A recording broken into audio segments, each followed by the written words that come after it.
thank you for this beautiful evening and for this opportunity for our two schools to come together as one community. We ask that you be with each and every one of us this evening, but especially with the young athletes that will compete tonight. We ask that you keep them safe from injury and allow them to compete with the true spirit of sportsmanship, honor, and integrity. We pray that as we all leave here tonight, that our actions and our sight have been acceptable in your sight. Amen. Ladies and gentlemen, in preparation for the national anthem, we ask that you please remain standing and remove your caps. With honor, we ask that all veterans and current members of the armed forces not in uniform please render a military-style hand salute so you may be recognized and we can thank you for your service. And now, we direct your attention to the American flag located at the west end of the field. Again, please remain standing as we honor our country with the singing of our national anthem, the Star-Spangled Banner, tonight performed by PA Sounds under the direction of Dr. Katie Dudley.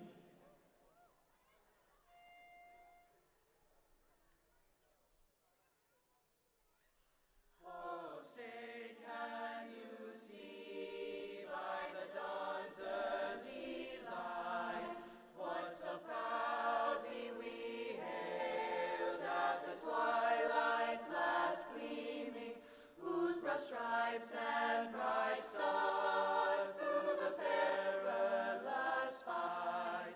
O'er the ramparts we watched were so gallantly streaming, and the rockets' red glare, the bombs bursting in air, gave proof through the night that our flag was still there.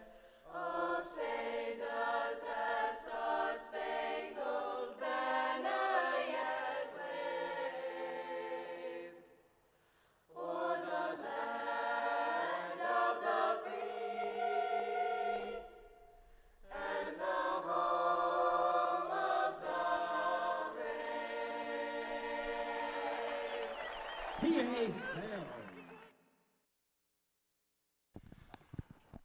Good evening, ladies and gentlemen, and welcome to Pulaski Academy. We've got a great game just ahead of you. I'm Joshua Carroll, and before we get things too far along tonight, I'm going to be joined by our guest, Ben Saunier, who is one of the announcers for the radio announcers for West Monroe. So I'm glad we were able to work this out tonight. Yeah, it's cool having you over there, man. Look, this has been a great experience for us. We usually don't get fed this well. Hey, right? That was one of the best cheeseburgers I've ever had. Well, and look, I'm from Louisiana. We got food down there. That was good. I love it. Well, we can thank Homer's Kitchen Table for that. Absolutely. Just down the street, one of our great sponsors. They always take great care of us up here in the press box. But, yeah, it's been great to be here. We're looking forward to – you know, I'm hearing a lot about, you said quirky. I didn't say quirky, but we'll see. You know, we haven't really experienced anything like that. But sure. I guess, you know, for those who don't know us, you know, we from Louisiana, very storied program down there. Kind of started in the 90s.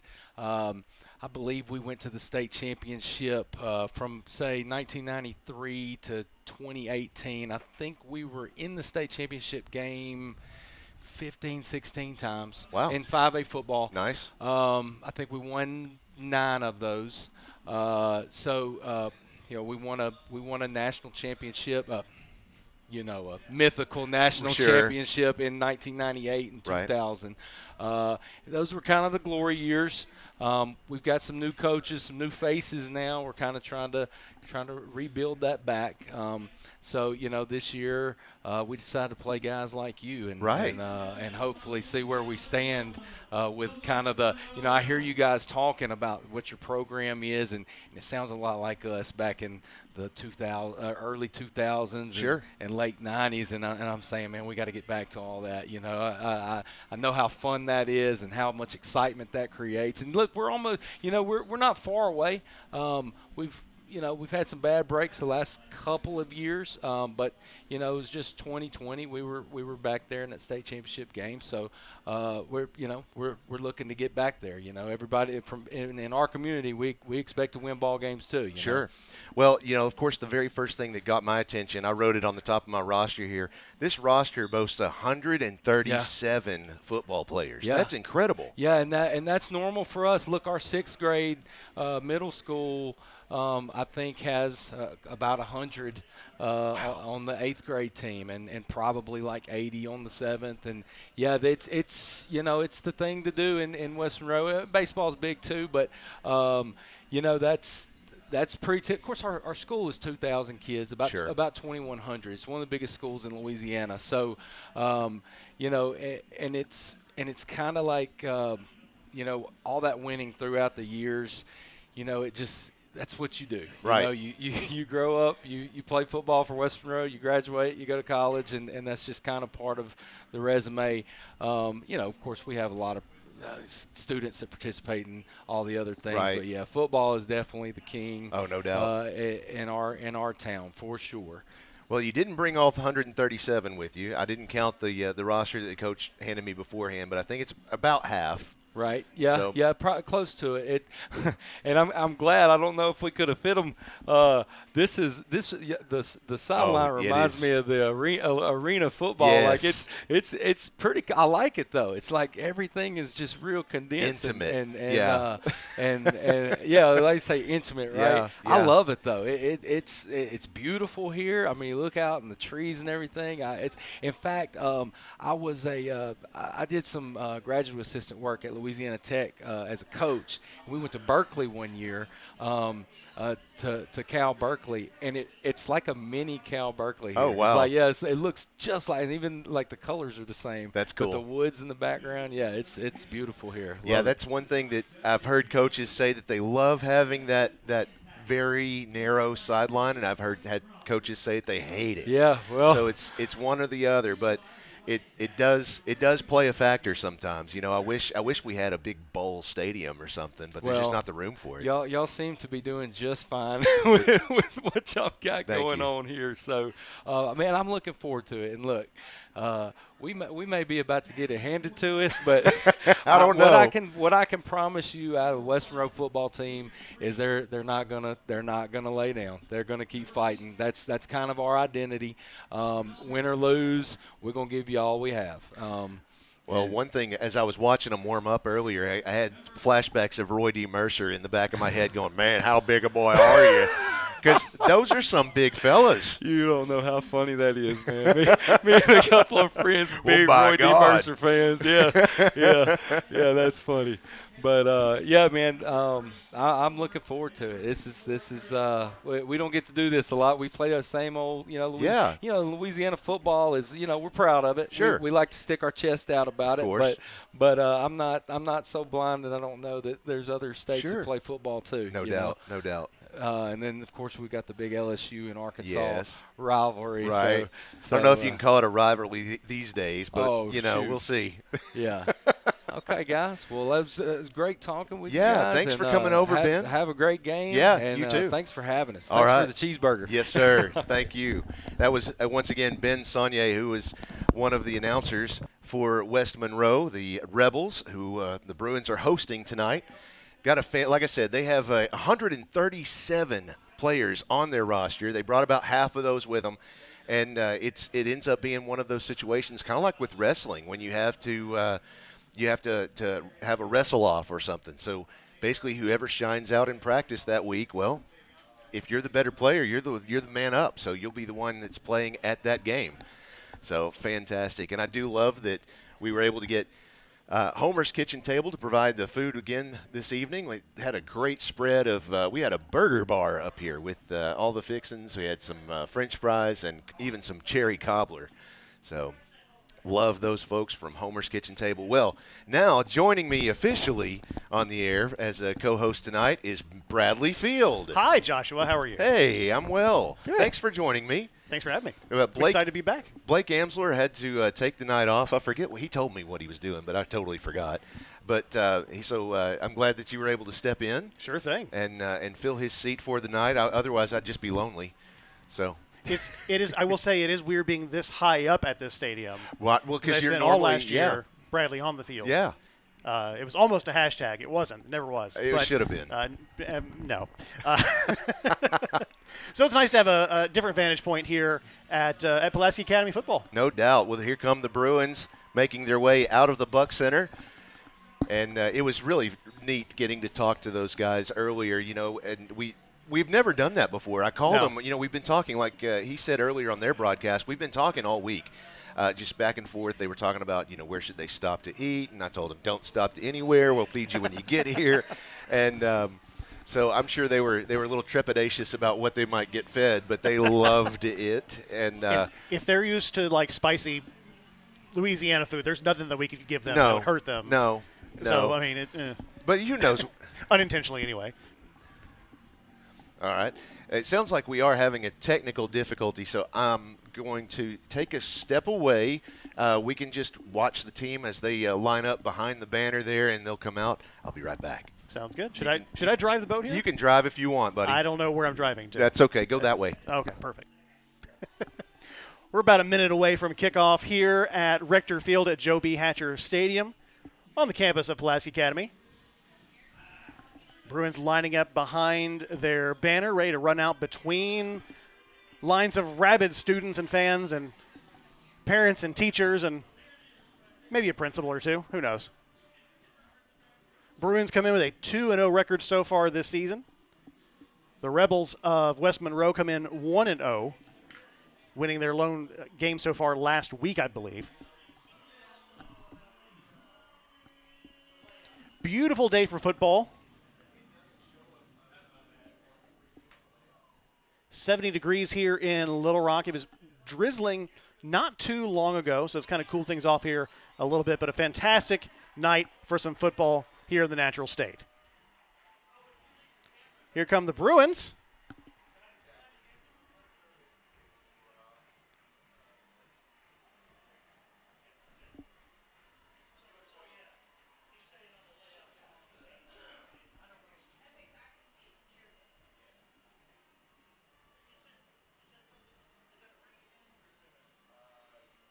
Had the coin toss earlier during that session with Joshua and Ben, and the Rebels are going to kick off here, kicking off towards the east end of the stadium. Number 17, Hunter Fox, a junior, is the kicker for the Rebels. Ready to return, number 29, Bryce Gittens. And number 35, KJ Colon, both back on their own 10-yard line, ready to take this kick. And if the Rebels could make their worst mistake of the night to start it off by kicking that straight to KJ. I thought we only allowed onside kicks at the stadium. No, sure. they're allowed to do whatever they want. Okay. Yeah. So that's Hunter Fox. I'm sure you already said that. I did. Yeah. One of the few things I said, Joshua.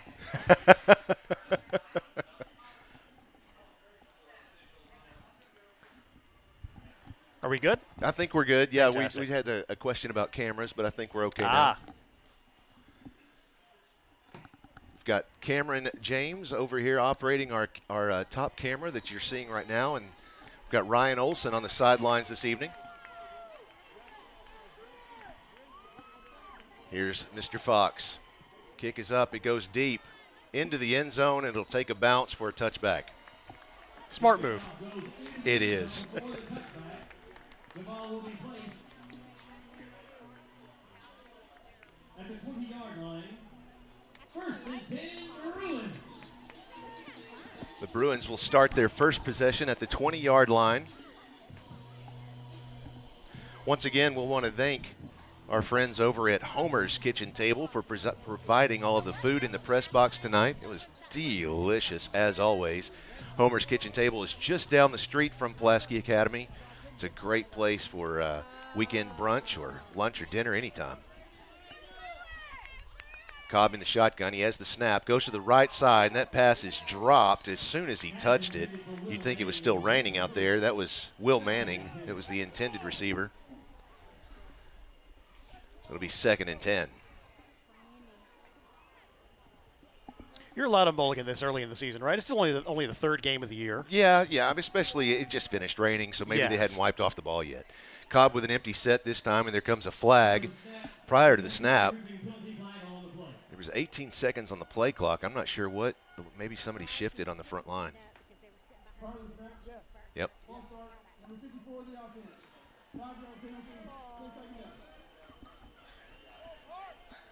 Yeah, Eric Park's going to want that one back.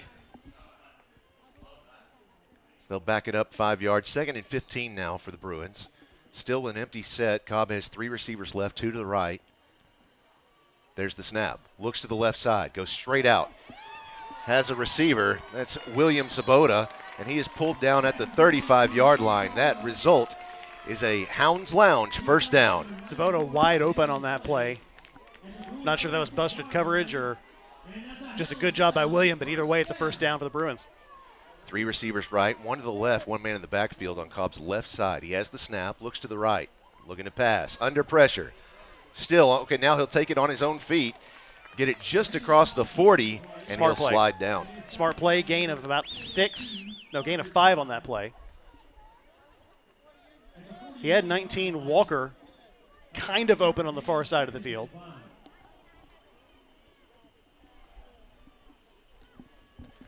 Cobb has twin receivers on either side. There's the snap. Goes to the left side. Pass is complete to Javion Walker. Makes it up to the 45-yard line. That'll bring up 3rd and 1 for the Bruins. Oh, excuse me. There is a PI roofing penalty flag on the Bruins. I think that'll be holding against the Bruins. Holding. Number 70, the offense.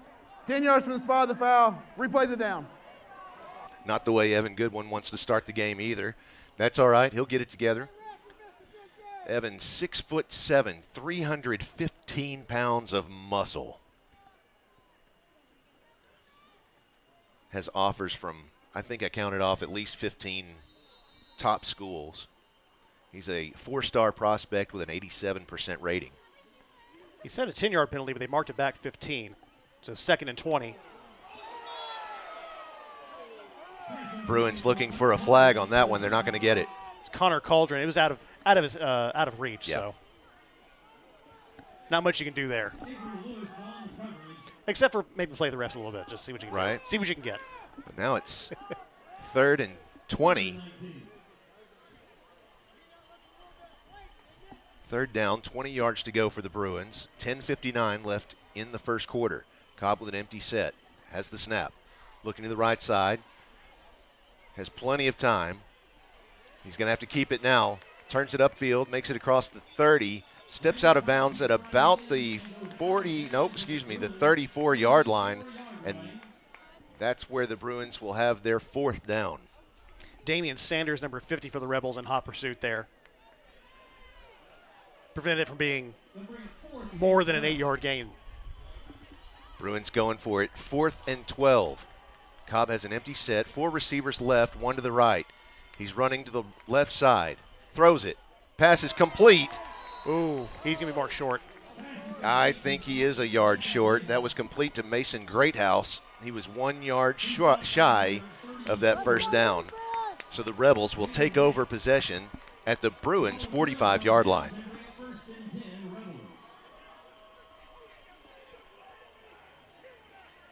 So Bruins start out the quarter 0 for 1 on both 3rd and 4th down. We were talking pregame. You don't really track 3rd down conversions here for the Bruins. Right. Really just track the 4th down just conversions. the 4th down, yeah.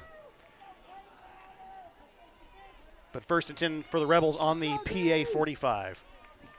10 minutes, 44 seconds left in the first quarter. There's the snap. Quick handoff. Goes to number 8. Ooh. That's Mr. Miles. Renaldrick Miles. I'm going to guess on that. And fans, if you're watching from Louisiana and you hear us say one of your favorite players' names incorrectly, feel free to send us a message to that number at the bottom of your screen. That's our Ron Jones Remax Affiliates Realty Live fan feedback. I did confirm some names. Renaldrick Miles, gain of about 22 on that last play. Oh, and look at him go Wow. now. 24 seconds on the drive and a touchdown. Renaldrick Miles takes it in for a Rebel touchdown. Jacob from West Monroe is watching tonight. He said that he was interested in the episodes all about the Bruins a few years ago on what was that show? I keep wanting to say In the Zone, but that's not right. Can't remember the name of it now. Thanks for joining us, Jacob. Hunter Fox for the PAT. Brady Guillot holding.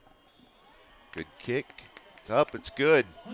So with 10 minutes, 20 seconds left in the first quarter, West Monroe takes a 7-point lead over the Bruins. So a 22-yard touchdown run by Miles. And PA's now on their back foot, but Not an unusual place. And honestly, I'd prefer to be there a lot of times just because it seems like you can get too complacent, too comfortable this early in the game, and a little bit of pressure goes a long way. a wake-up call is nice to have sometimes. Yeah. Sometimes. Yeah. And against a really good team from out of state. Yes. Love playing these out-of-state teams because you never know. You never know what you're going to get.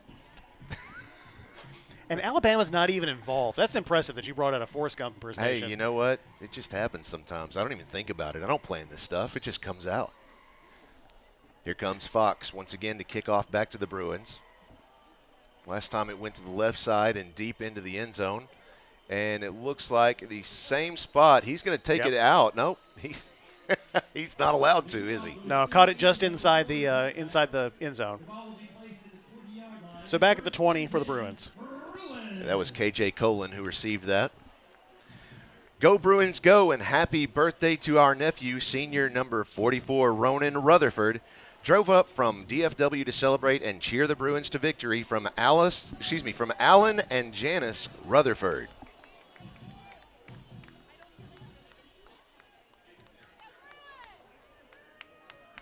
See what kind of adjustments the Bruins can make here. Honestly, the only issue they had that last series was just penalties. 20 yards of penalties in your first series. That'll do it. Not ideal. No. First down, 10 yards to go for the Bruins. Cobb has one man in the backfield, two. Man in motion there. Yeah. Passes straight out in front of him, and it's caught by Charlie Cotros.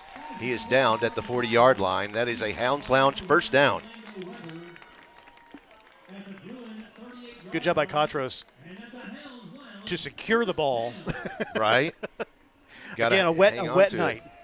It has rained just about all day. It quit just about an hour ago, so lucky for the Bruins and the Rebels. There's the snap. Looks to the right side this time. Has a man out there. That's caught. That's William Sabota. Gets another first down. No, excuse me. A yard shy. 1 yard shy, so that'll be 2nd and 1. On their own 47-yard line. Got a lot of messages coming into our live fan feedback. I'm going to try and catch up every once in a while. I'll take play-by-play while you do that. 2nd and 1. Sorry, in the shotgun once again. Have it back there. Two receivers either side.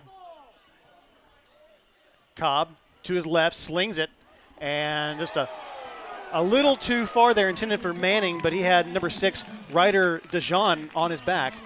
And that's a PI roofing penalty flag on the play.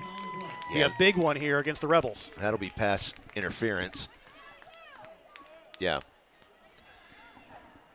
Pass interference. On the defense, number 6. 15-yard penalty will result in a first down. But sometimes you see those and you question it. You're like, well, it could go either way. No, that one was. He was right up in there, so that'll happen. Here's the replay. Gene and Jada are watching from West Monroe. Man, we have the utmost respect for y'all. Thank you for feeding our media guys. Well, you're so welcome. That's so sweet of you to say. To be fair, we had a lot of food. We do. We always do, yeah.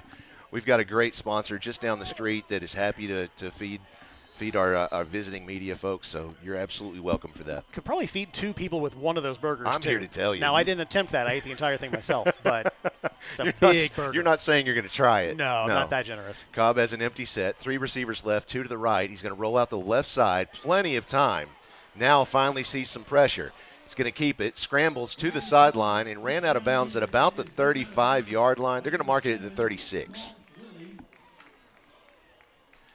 So it's only a 2-3-yard gain on the play. It'll be 2nd and 7.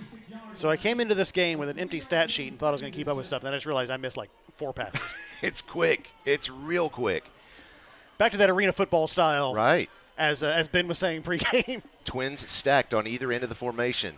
The snap went Little pitch directly there. to Brandon Cobb, and then, quick pitch out to William Sabota. That should be enough for the first down. Hard to tell in this angle. Don't Ooh, just shy. think so. Just yeah. shy. He is half a yard away from that first down. Oh, and there is a Rebel down on the play.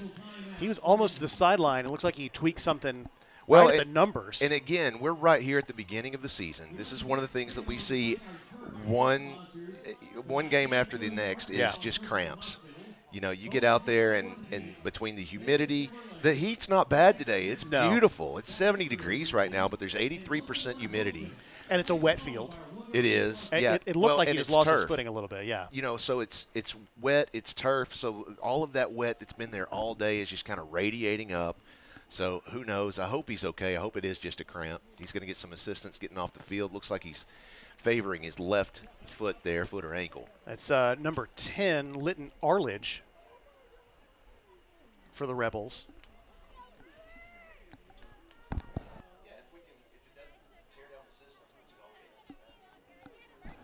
He's now off the field, so we'll resume things here with 9:28 left in the first quarter. Bruins 3rd and 1 on the Rebel 29-yard line. Cobb with 2 backs. Make it 1, 2 receivers on either side here on the near hash mark, moving right to left. Ooh, and some movement on the lines. Another PI roofing penalty flag. And that one should be against the Rebels. Prior to the snap. Encroachment by the defense. 5-yard penalty will result in a first down. Now, I'm not sure if this fan is selling us something up the river here or not, but they say Miles' nickname is Booby, like Permian Friday Night Lights running back. Okay. So, throw that out there. So we'll call him Miles. Yeah, exactly. 1st and 10 for the Bruins. You never know. That's why you got to kind of read these ahead of time a little bit. Adidas America chiming in to say, let's go Bruins.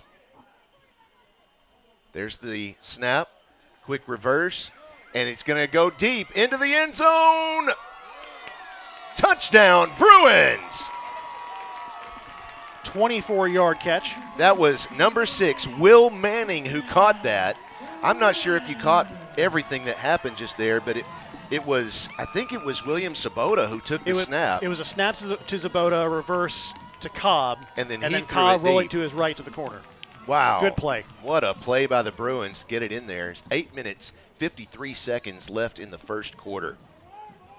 Cobb going for 2. Has a man in motion. Slings it to the right side. A second pass into the back corner of the end zone, and it is good. 2-point conversion. Zabota again. So that was a lateral to Kotros over on the right, and then Zabota in the back corner for 2 points. Now the Bruins take a 1-point lead early in the first quarter.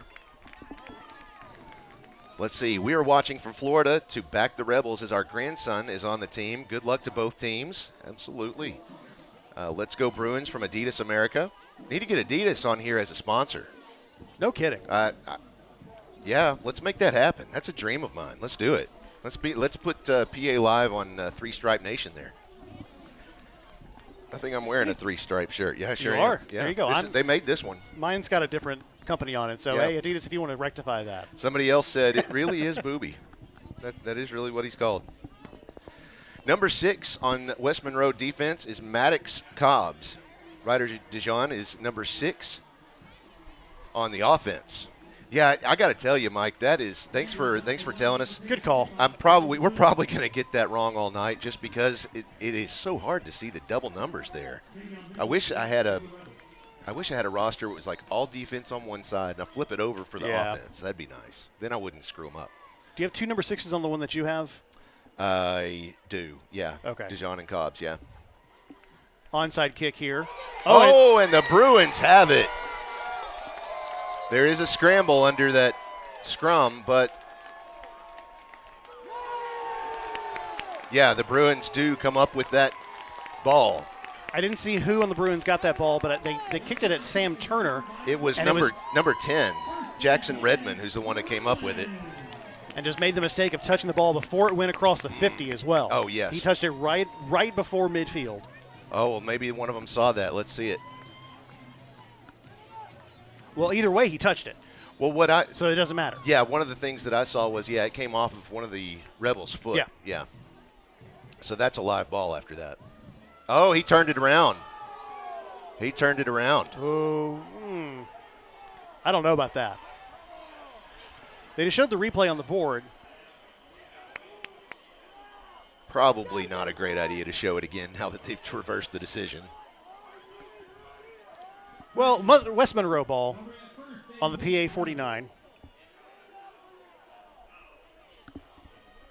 So, fans, this is, again, one of the things that that we did over on the radio broadcast with the West Monroe radio folks was they had me kind of describe what was special or what's different about Pulaski Academy football. Let me fill you in on some of that here in just a minute after this play.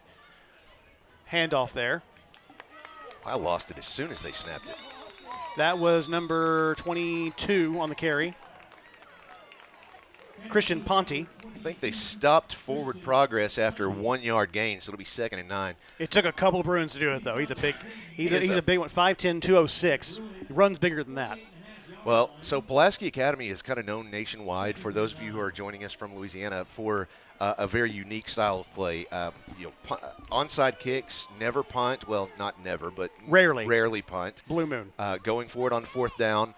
A lot of those type of plays, and it's all statistics driven. It's all based on stats. Our last head coach, Kevin Kelly, who's now at Sheridan High School, he basically that was where his all of his education was in math and statistics. That was what he got his degree in, and so he combined that with football and learned that there were several things that, in his opinion, people just do wrong in football, generally speaking. So that's what Pulaski Academy already has some things going against it, just because we have smaller kids. We don't have a very large student body. And so anyone who wants to be on the football team, 3 on the play clock here. They barely got that off. Handoff and loss of 1. They might give him the line of scrimmage there. On the previous play, I wanted to give a shout out to Caleb Kelly on a takedown, or on the tackle on that 2nd down play. And that was the first 3rd down. That was the first 3rd down for the Rebels. They're now 4th and 8, and they're going to punt it away here.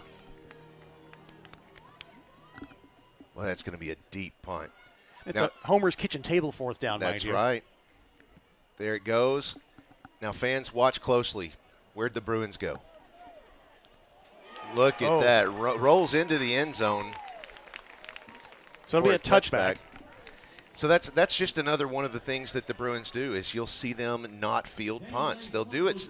They will field them sometimes, but most of the time they're going to run right off the field. And the reason is, if you field that punt, you have such a high chance of losing the ball because of a high contact hit. You've got somebody running fast one way, you're running fast the other direction. That's where that ball can come loose. And playing on turf is a factor as well, and that's something that I don't know what West Monroe's field is like, but not a ton of high schools until recently have field turf. No, you're absolutely right. And this turf field is brand new. It just was installed this past summer. Loving That's what I thought. It looks great. Those alternating stripes are just – I love it. I walked up and I was like, that field looks different. Is that a new field? It is. Brand new. Man in motion. There's the snap. Looking to the left side. Cobb doesn't see what he likes. Goes to the right side. It's now complete. That's Javion Walker. They'll mark it a gain of 3. Tyler Rourke with the stop. At the 23-yard line, 2nd and 7. Second down, Walker nice. wide open. He's at the 30. Going to get taken down at the 21-yard line. What a play. I have Orlando Weber, number 1, with the tackle. Saved the touchdown there at their own 20-yard line. Oh, he most definitely did. A Hounds Lounge first down. Bruins now set up again with an empty set. Cobb rolls out the left side, passes. There's nobody there. I think he was just trying to get rid of it. He did have a receiver right in the area. Coach Lucas hollering to the far side of the field. I'm not sure if there was something that should have happened in that direction. Oh, no, I think they're calling. For some reason, our fans, are extremely upset from what I'm being told. They probably thought there were too many players on the field for the Rebels. That's my best guess. Second down here either way. Big shift on the offense. Now an empty set for Cobb. He has 3 receivers on the right, 2 to the left. 2nd and 10. He has the snap, looking to the left side. Rolls out of the pocket. He's going to keep it across the 20 and takes a slide. And he takes a hit. Yes, and there's a flag. That's probably what the fans were upset about earlier, because I heard a big sigh of relief down here, was after that flag came in. So another PI roofing penalty flag. There's a PI roofing penalty flag on the play. Not sure he announced that because I didn't hear him. He did. Was it just late hit? Yeah, that's all it was. Yeah. First down for the Bruins. 6 minutes remaining in the first quarter. Fans, if you're joining us for the first time, you'll notice that we do try to describe each play a little bit more in detail than you might normally hear on a televised broadcast. And that's just because we have a lot of fans that are blind or visually impaired, and they want to keep up with the game as well. Now Twins pulled in tight on the formation. Has the snap. Quick handoff. That's Will Manning with the carry. Turns it upfield, makes it about to the 5-yard line where he's brought down. Will Manning carries on the play. So second down and goal. You can probably see that better than I can from this angle because I've got a big pillar right here in front of me. You want me to call the play? Yeah, if you can. If Fantastic. you can see it, you go for it. Second and goal from the 5-yard line for the Bruins. Cobb with Walker to his left in the backfield. 2 receivers on either side for the Bruins. Move a man to the left. Cobb take the snap, and we have a flag. A PI roofing penalty flag. Offside on the Bruins, so we'll back it up. Second and goal now from the 10. 5:22 remaining here in the first quarter. PA leads 8-7, the lone difference being a 2-point conversion, as usual for the Bruins. This is the 3rd possession for the Bruins. Trying to convert and expand the lead here after a short possession to start the game. Cobb, little pitch back to the left. Walker across the 10, finds a seam, bounding down to the 2-yard line. Goodness. Bring up 3rd and goal. Had a little bit of daylight and kind of like those movie scenes where like the door was closing, Right. but just got clipped. Just right in there. That door that was closing on him, that was Parker Todd, senior linebacker. 3rd and goal from the 2 on the near hash mark. Everybody to Cobb's left, and Cobb going to up the middle and in. 6 points, Bruins. Put 6 more on the board for the Bruins. So with 5:09 left in the first quarter, the Bruins now lead 14-7 over West Monroe. I'm going to apologize up front if I say West Memphis at some point. It's just bound to slip out. I'm sorry. It's nearby. You actually play them in the course of a regular season. You know, it's gonna usually. Yeah. I just know I'm going to say it, so I've been fearing it all week. Cobb going for 2 once again. He has twins stacked on the right side. Now triplets on the right. He has the snap, rolling out the right side. Pass, and it's complete. Believe that is number 12, Hunter Ardoin, with the 2-point conversion. Now the Bruins lead 16-7. So with that drive, I think that's a real good illustration. If you've never watched Pulaski Academy play football before, that's a good taste of what it's like. Just lots of shaking it up, a lot of unconventional football. The most consistent thing is the lack of consistency of what they're going to do. I love that. Hey, you're welcome. The only thing that stays the same is everything changes. Kind of like Trav's baseball. Speaking of, no, I'm kidding. We're not doing that. We're not going to traps jack the broadcast. Save that for halftime. Right, yeah. So 5:09 remaining in the first quarter. 16-7 PA with the lead against the West Monroe Rebels.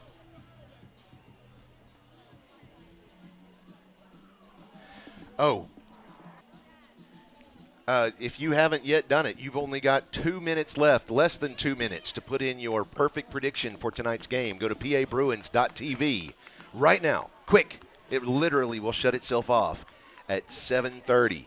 You've got that long to put in your guess at what tonight's final score will be. I meant to do that. If you are the closest, then you will win a gift card to Homer's Kitchen Table just down the street. So am I allowed to win? Sure. Oh, okay. I make the rules. I say yes. That went off a Bruin. That did. It went off a Bruin, I think, before it went across the 50. That's going to be a Rebel ball. Yes, it will. It should be Rebels ball at the Bruins' 49-yard line. They haven't made a signal yet. Yeah, they're going to mark it at the 49.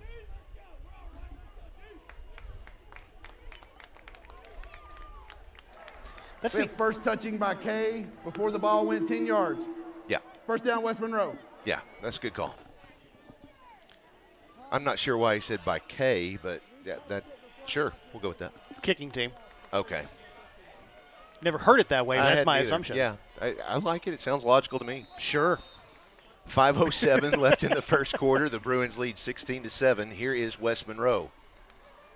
Has the snap. Handoff. That's Miles again, yeah? Yep. Yes, it is. Miles picking up big yards. Gain of 18 on the play and a first down. Can't argue with that. Renaldrick Miles, he single-handedly drove that first series, 2 plays and a touchdown. Yes. I'm not sure he touched the ball the last possession for the Rebels. I don't think he did. Pulled in tight. He has one receiver on either end. Quick handoff to his tailback. Ooh. That is Renaldrick Miles once again. That's just a fun name to say. Jake Fuller with the tackle after a gain of 5. Gain of 5. Gain of 4. Still learning to count. Second down and 6 yards to go. I work in baseball. Usually it's just 3 strikes and you're out. Right. Anything above 3, I yeah. got to take off my shoes to 1, count. 2, 3, yeah. 1, 2, 3, 1, 2, 3, 1, 2, 3, right? Second down. Ryder DeJean in the shotgun. Moving to his left. Pass complete, gain of about 2. Trez Davis, the junior, falling down. I'm going to use him. No, I'm not going to use him. Okay. Don't know why you gave those to me. Well, I thought you might want to use some binoculars. I'm good. I'm older than you, so you know. I wasn't going to say it. Third down. Just wait. 3rd and 4. What do you got, like 8 years on me? Or something like that? Other way around? I don't even know how old you are, Joshua, so Okay. That's fair. we'll leave it at that. 3rd down. DeJean somehow complete. That's Trez Davis. And a first down. He goes out of bounds at the Bruin 17-yard line. I instinctively wanted to call him Trey with T-R-E-Z. Is it T-R-E-Z?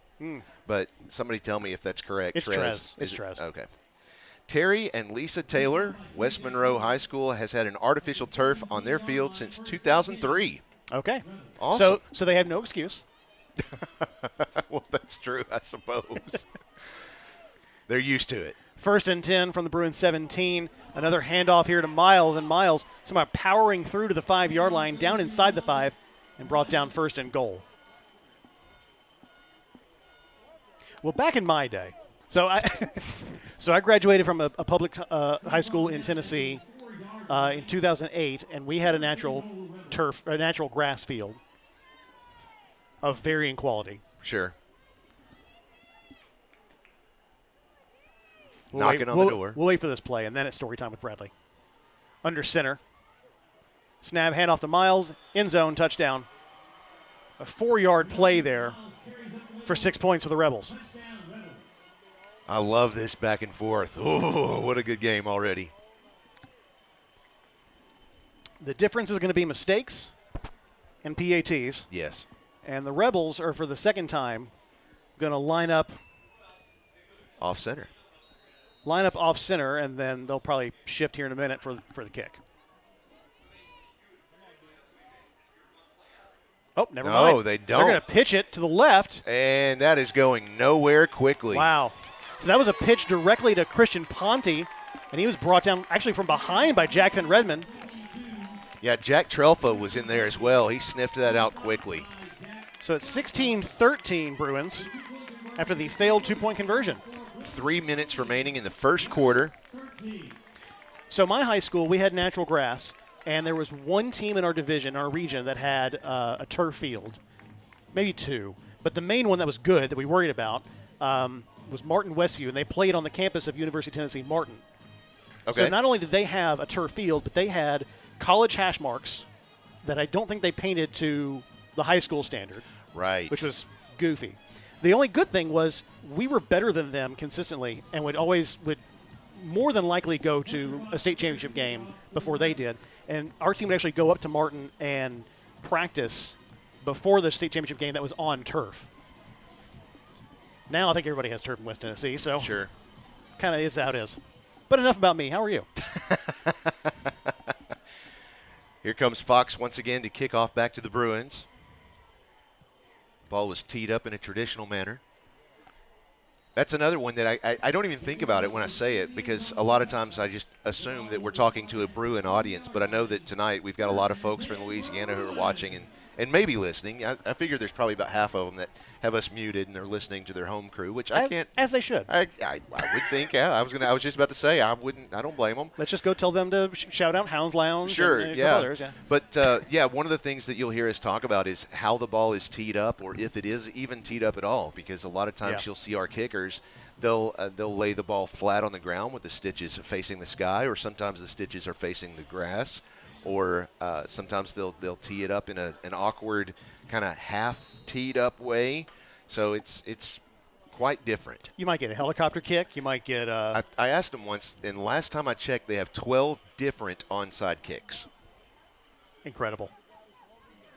Sneaks one through for a gain of about 3 yards, looks like. Charlie Cotros on the carry. They'll mark it, 3 yards. So 2nd and 7. 2:45 remaining in the first quarter. Cobb in the shotgun once again. He has 3 receivers left, 1 to the right. Now 4 receivers on the left side. And there is a PI roofing penalty flag here on the near side of the field. Part of the snap. Encroachment. Number 10 of the defense. 5-yard penalty. Still 2nd down. It's like you said just moments ago, those penalties, that's going to be the deciding factor tonight, it seems like. Bruins have a lot of movement before the ball is snapped. A lot of movement. The importance in it is it's behind the line. Correct. Yeah. Now a big shift. Speaking of. Big movement. There's the snap. Quick pitch to the right side. He's met. No gain on the play. They sniffed that one out. That was Cotros on the carry. Had an entire company of Rebels on him quickly. Is that the collective term for Rebel? I just made it up, so I'm going to go with it. Sounds good to me. You could go with squad. I like company. Yeah. I wouldn't want a battery of Rebels. Then they're coming with cannons. 3rd down.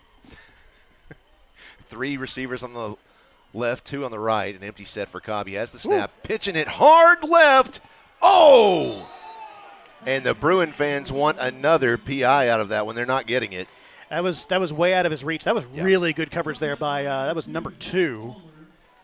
Zach Fulmer. Zach Fulmer on the coverage. So 4th down here for the Bruins. Currently 0 for 1 on 4th down. This fan says, great broadcast and commentary. Thank y'all so much. Go Rebs. Your check's in the mail, by the way. Thanks. Minute 37. Cobb has an empty set. 4 receivers on the left side. Passes out there. Oh, wow. Takes a lick. Connor Coldren had that ball, but here comes his defender and knocks it square out of his basket. Zach Fulmar with the hand there to knock it down. Nicely done. Well, the ball will turn over on downs, and the Rebels will take possession at the Bruins' 27-yard line. A whole host of Rebels, somebody says. That might be right. Emily Williams is watching from South Korea with her new son and visiting mother. Nice, welcome. Thanks for joining us. Don't think we've had anybody from South Korea yet. Tight set from the Rebels. One receiver to the left, but a pitch over to the left to, I believe that's number 7. McNeil. Gain of 1, we'll call it. Second down on the Bruin 27-yard line. It's about a half a yard of gain there. About 90 seconds remaining in the first quarter. 10 seconds on the play clock.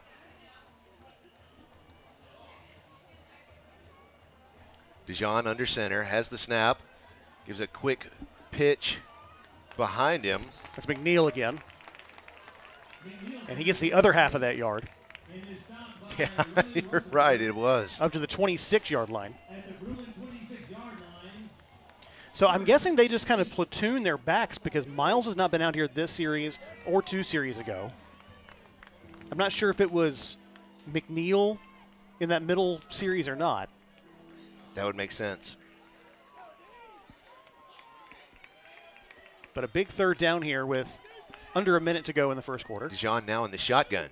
Has the snap. Rolls out the left side. Looking downfield. Going deep. He's got a man down there in the end zone. Did he hold on to it? Touchdown, wow. Rebels. That was Trez Davis. Look at him go. 26-yard reception. 43 seconds remaining in the first quarter. And your score is already Bruins 16, Rebels 19.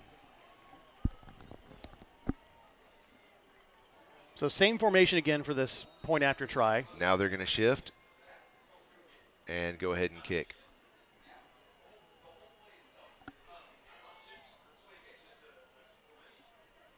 There's the snap. It's good. The kick is up. The kick is good. Good.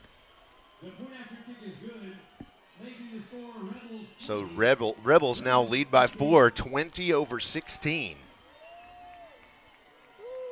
What a fun game. So both teams have had 4 possessions so far.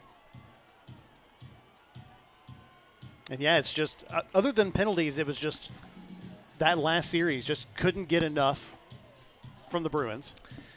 Yeah. It's going to be a good game. I got a quick, can you go for it. Can you read this one for me? Because I know that you said it correctly. I just want to hear you say it one more time. We have a message here, quote, cheering on our favorite Reb number 55, Hayes Fuqua. Love Mom, William, and Kennedy. Thank you. Fuqua. It's a fun name. Thank you. Let's see. The YouTube broadcast is about 1 minute behind the radio, so we're all listening to you guys. Okay, well, that's fair, I suppose. So do we thank the FCC for that? Is right. That it's just the way the technology is. Another deep kick. This one goes right into the end zone again for a touchback. One fan wants to know, where are you from in Tennessee, Bradley? They're from Memphis Kingsbury High School, class of 74. Okay, well, I'm not from 1974. So I grew up in Milan, Tennessee, just north of Jackson, which is between Memphis and Nashville. Okay. It's said Milan. It's spelled Milan. That's where Union is, isn't it?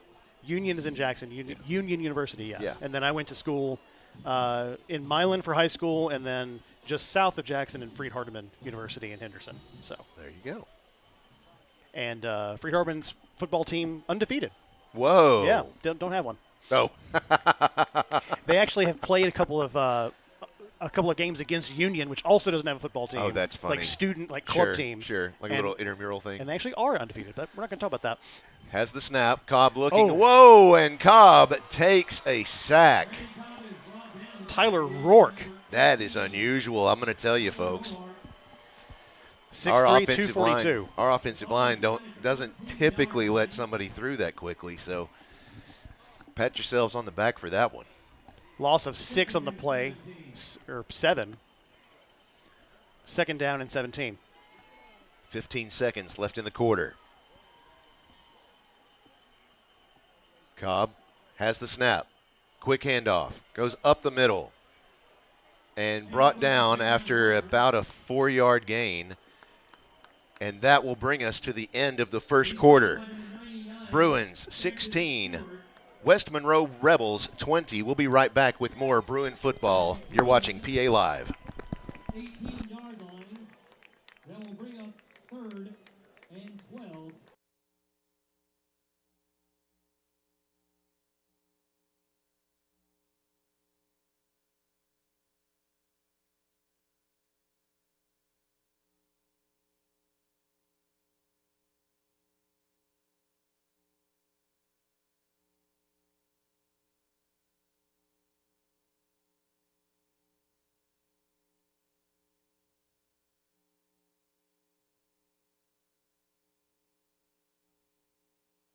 Spirit. Congratulations to Elliot Beard for being PA's core values student. And welcome back.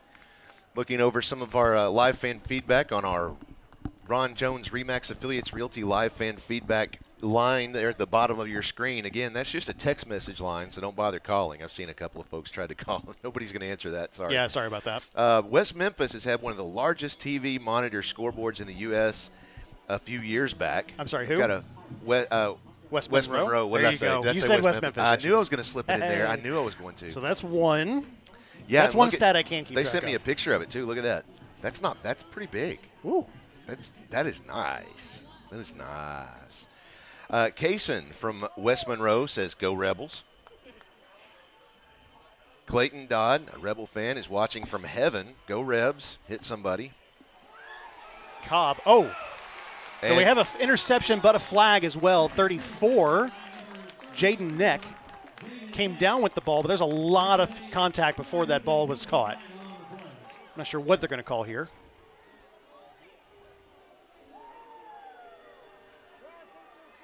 They have not moved the chains yet.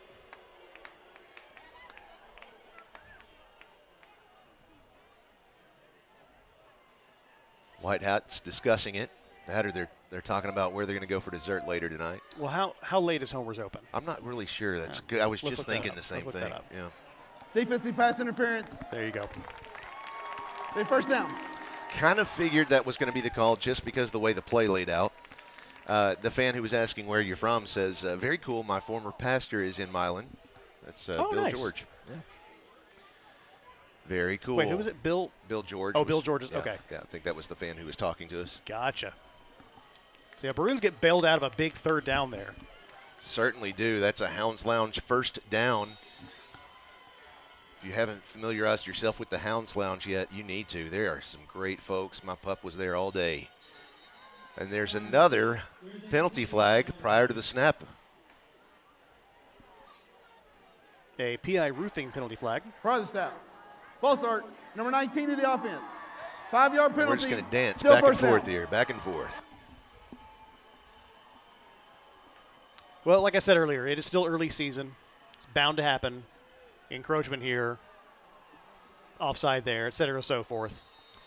I was having flashbacks from last week with the cowbells. I was like, where is that coming from? I see them now. They're on the left side of the visitor stands there. All right, pass goes out there to the right side. It's complete to Connor Coldren, and he is brought down at about the 36-yard line. It's an overall gain of about 7 yards, but that's going to be second and gain of 8, second and 7. Yeah, I like it. Cobb again in the shotgun. One receiver left, 3 to the right, one man in the backfield on his left side. There's the snap. He immediately runs, takes off up.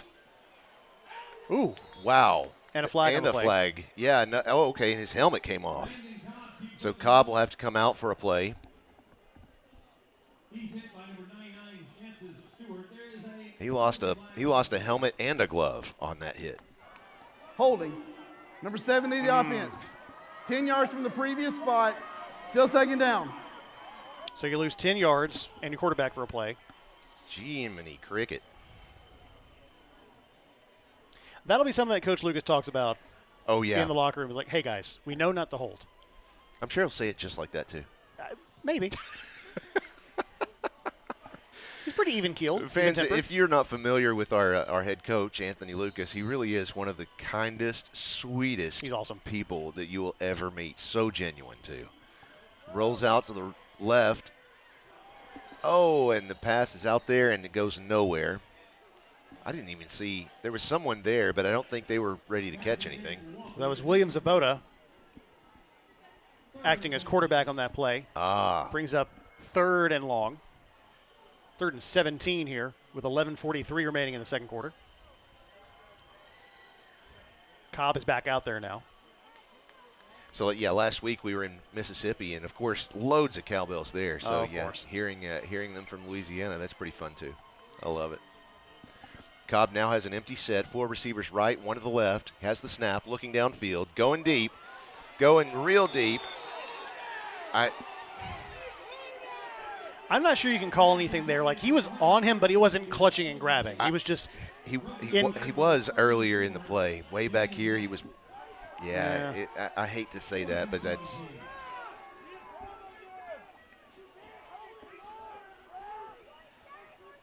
brings up 4th and 17. Grams and Grampy are watching again from Bethesda, Maryland. Go Bruins, they say. Oh, and look at that. A rare punt from the Bruins. A surprise punt. That's true because they weren't set up to look like they were going to punt that. So they down that at the 33-yard line to turn the ball over on downs to the Rebels. 11:25 left in the half.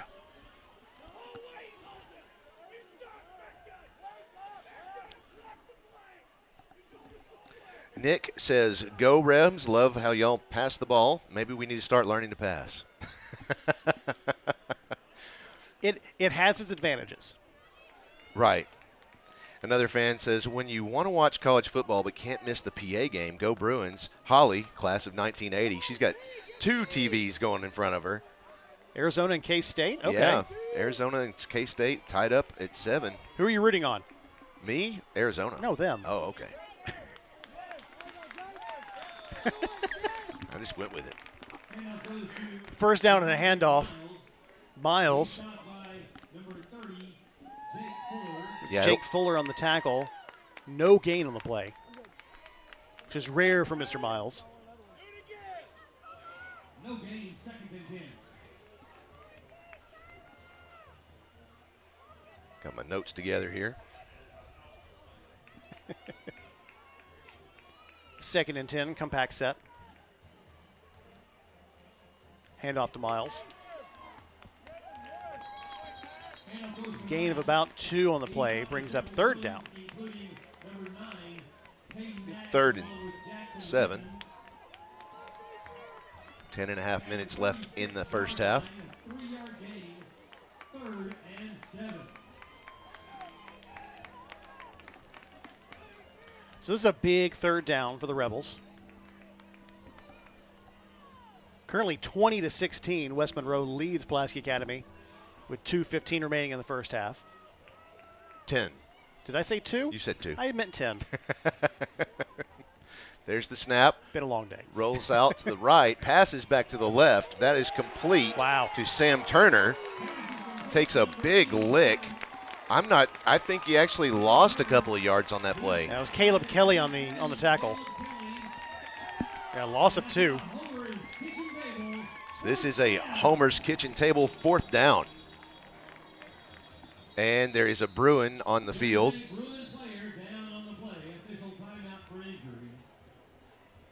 This official timeout is a Henson Loop Automotive timeout.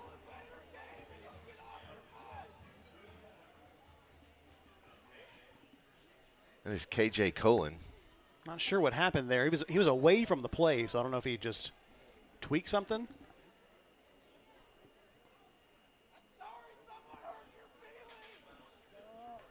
Ooh. Yeah. That's uncalled for.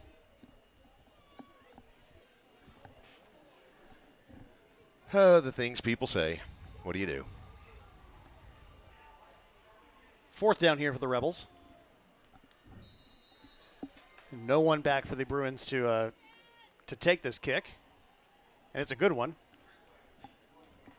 Nice. But not a great bounce for the Rebels as they touch on the Bruin 40. That's the weird thing about playing a team that does not return punts. Yeah. You have to. Your punter has to know how to kick the ball to get that bounce. Yes. Because if the Bruins will give it to you, I mean, if you're the punting team, take it and pin them back. But you have to have a punter who has a leg and knows how to get that ball rolling the correct way. Got to give it that top spin.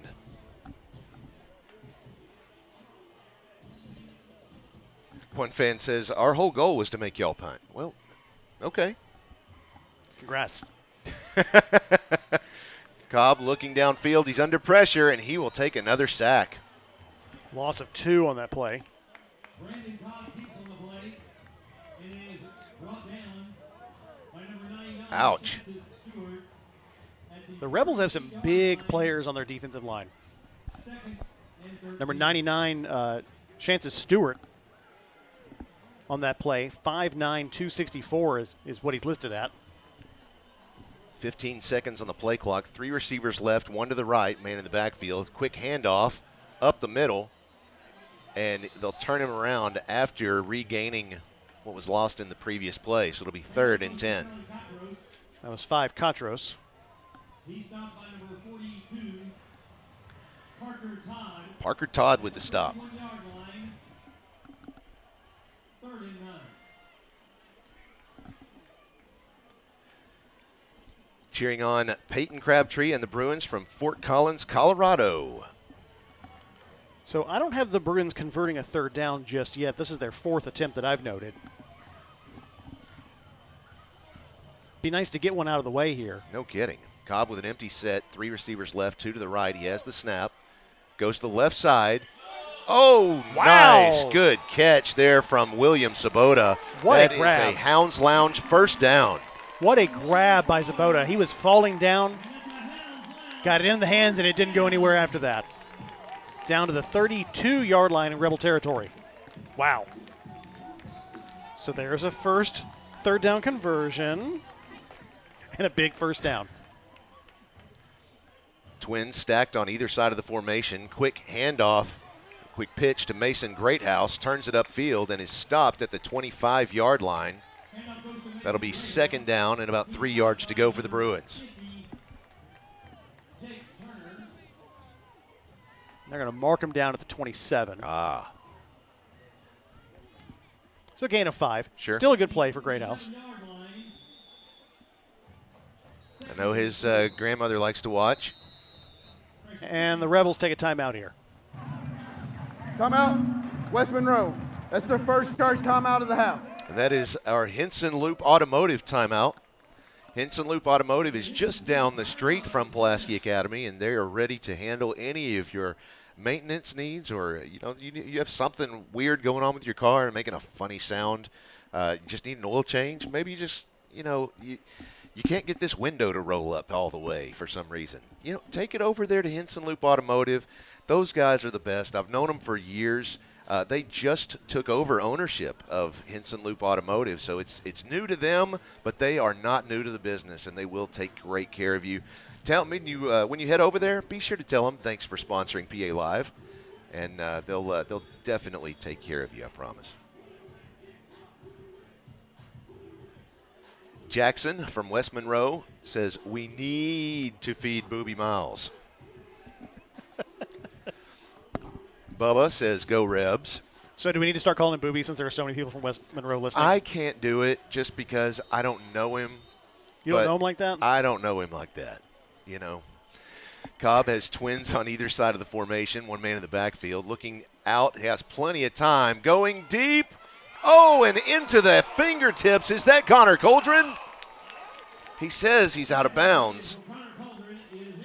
Oh, Wow. Wow, well, he had a better eye on it than I did, so. Great effort there by Coldren. Just ran out of real estate. Would have been a 27-yard catch for a touchdown. He did run out of real estate. He should have talked to Ron Jones.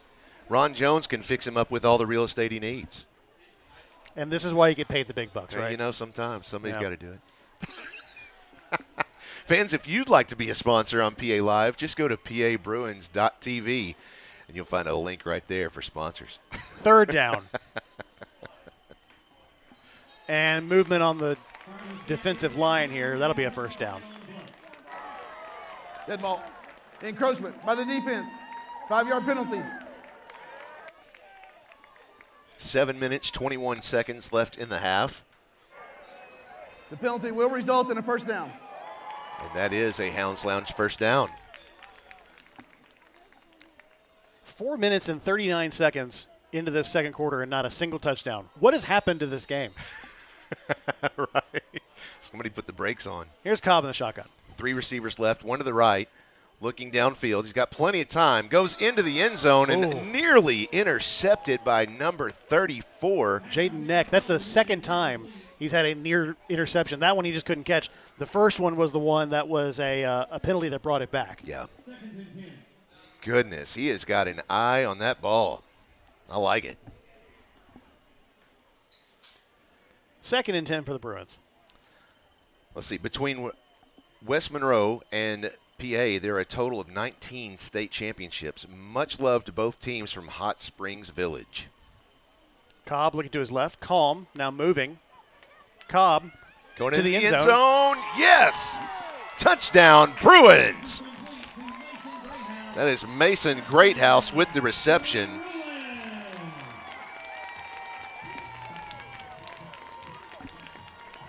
Going deep into that back left corner to pull that one in. 22-yard touchdown catch for Greathouse.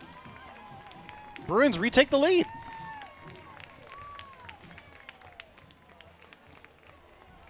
Let's see how this kick goes. Just kidding. Cobb in the in an empty set. He has 3 receivers on the right, 2 on the left. 16 seconds on the play clock. Now a man in motion. There's the snap. Cobb rolls to the right side, looks to the end zone. In there. Touchdown. Wow. That is a 2-point conversion, and it's good. That's into the hands of William Sabota.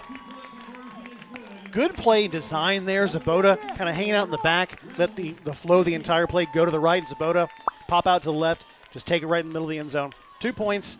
Extend the lead to 24-20. Can't argue with that. Well, Tyrus says supporting the Bruins from Charleston, West Virginia. Thanks for watching. Let's play the where you watching from game. I like that. That's always a fun game. So even if you decided, hey, I'm not going to send any live fan feedback, go ahead and grab your phone. Just type in the number real quick. I'm not going to keep it. We're not going to spam you. I don't do that. You know, like maybe once at the end of the season, I'll go through like the most recent ones and tell everybody, hey, we're not airing the championship game because we're not allowed to. Here's where you can go see it. But that's really the only thing I ever use those for. So here's the link. They're not going into any marketing thing. You're not going to get anything from us. So everybody, just spam us real quick. Just for the next 5 minutes, just tell me where you're watching from. You don't have to say anything else, just city, state. And if you're in a country, well, tell me the country. And what's that number? That is right there at the bottom of your screen. It is 501-570-6464. You can just save that in your phone as PA Live. So Christina was the first one. She beat you. My wife, who's our director. He jumps on that one quickly. She jumped on that quickly and said, watching from the PA press box. Wow. Technically, all the way around the world back to here. Yeah. It's impressive. I believe that was, I'm not sure if that was Parker Todd or Jalen Freeman who recovered that. I assume it's Todd. Okay. Yep. Love listening to you guys. When y'all come here next year, we'll make sure you get great food from places you can't pronounce. I would love nothing more. Oh, my gosh. You've already got me so excited. Ooh, I love Louisiana food. Last time we were in Louisiana, my wife found this fantastic restaurant that was a converted gas station. And say less. That's exactly what I said. I was like, yes, we have to eat that. And it was everything you could expect. That is number 5, Caden Willis with the carry. Picks up a first down just like he's walking down the street. Gain of 13 on the play. Yeah, any venue that you can buy both gas and food from that's not like A Walmart? No shade to Walmart. Oh, yeah.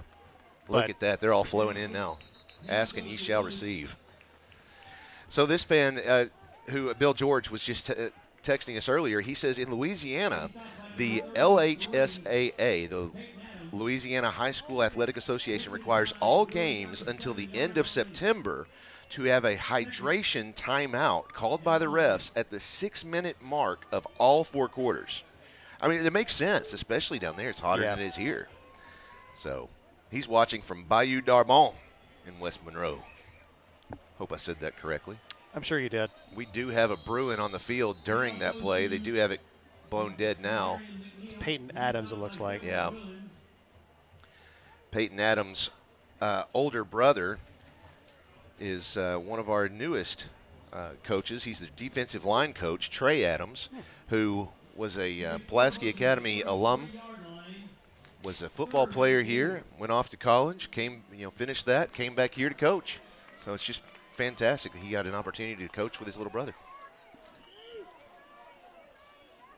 3rd down and 4 for the Rebels. Quick Quarterback pitch. Go ahead. Sorry. Pitch to number 7 down the sideline. That's a pitch to McNeil. Good for the first down plus a lot more to the 14-yard line. I'd be quicker on it if I knew their names. Right. But a big first down for the Rebels here. They're down 4, 24-20. Bruins hold the lead with 5:33 remaining in the half. A nice little back and forth game. 2 very evenly matched teams here. Quality programs. Under center this time. Has the snap. Hand off to Miles. Miles has the carry, knocking on the door. Puts them inside the 5. They'll mark it right here at the 4-yard line. Believe that's enough for the first down. Yeah, they'll take the chains away. 1st and goal from the Bruin 4-yard line. Rebels come back out. DeJean under center. Adams Power is eye. back out there now. Hand back out to Miles. Miles to the left through traffic. And a score for West Monroe. 4-yard carry by Miles. And the Rebels retake the lead by 2 points. Love this game. This is fun. All right, real quick, I'm going to roll down some of these. Detroit, Michigan, Little Rock, Riverview, Florida. From West Monroe, but in Okinawa, Japan. Thanks for streaming. Tim watching from Boston tonight. Go Bruins. Watching from the White House, J.D. White. Are you serious? Oh, White House. You almost got me, J.D. You should have said Casablanca. Yeah. All right, let's That's watch. Spanish for, never mind. Fox with the kick. It's up and it's good. Off into the creek. Yes, there's a creek behind that building. Somebody will walk back there and fish it out.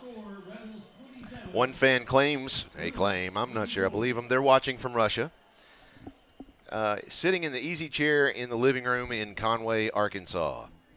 Watching from Chambersburg, Pennsylvania. Watching from Bradley, Arkansas. Great broadcast. Sounds like a great place. Will in Lafayette, Louisiana. Go Ribs. Hanville, Louisiana. Perrin, Arkansas. West Monroe. Go Rebels. Let's go Rebs from Madison, Mississippi. Hey, we were just there last week. Let's go Bruins. Cheering y'all on from Sierra, class of 24. In Baltimore. Nick in Hamburg, Germany says go Rebs. We had some of your fine food earlier tonight. Yes. Hamburgers. I was just going to go with it. I wasn't even thinking. Joining from Batesville, Arkansas, watching my baby cousin Evan Goodwin. Yeah, he is a baby, isn't he? 6'7", 315. Yeah, he's your little bitty baby cousin. 3-point game. Rebels with the lead. Kick is up, it's deep, and it's into the end zone for a touchback. Oh, no, wait. Did it go? They blew it dead regardless. Okay, well, they did. Maybe it broke the 3D plane.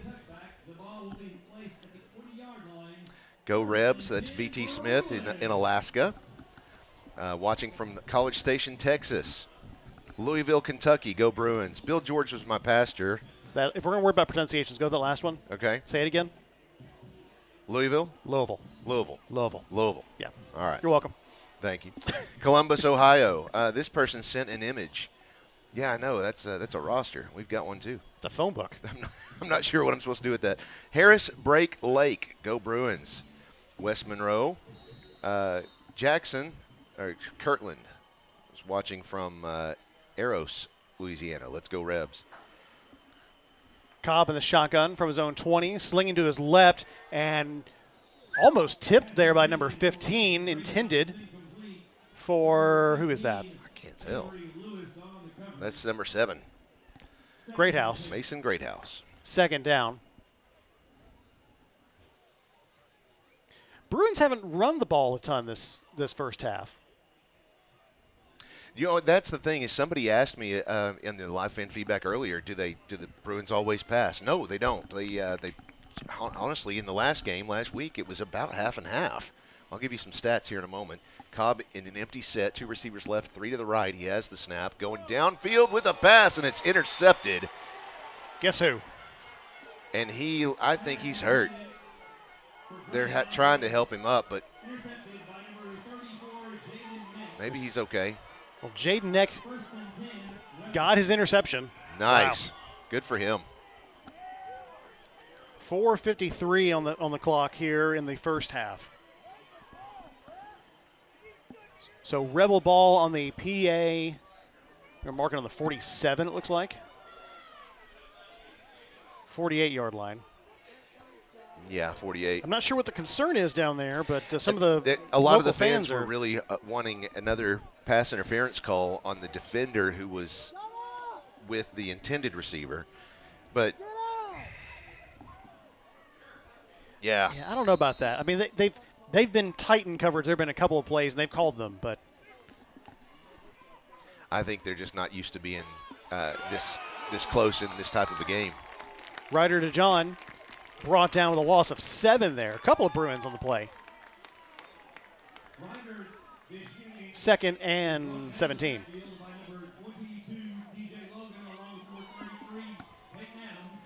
Another fan says they're watching on their flight to Okinawa, Japan. Goodness. To meet their friend. Is it the person who texted I earlier? wonder, is it the other person who's in Okinawa? Can we start a group chat here? I like it. Hey, you guys know each other? My grandson plays for the Rebels, but watching from Riverview, Florida.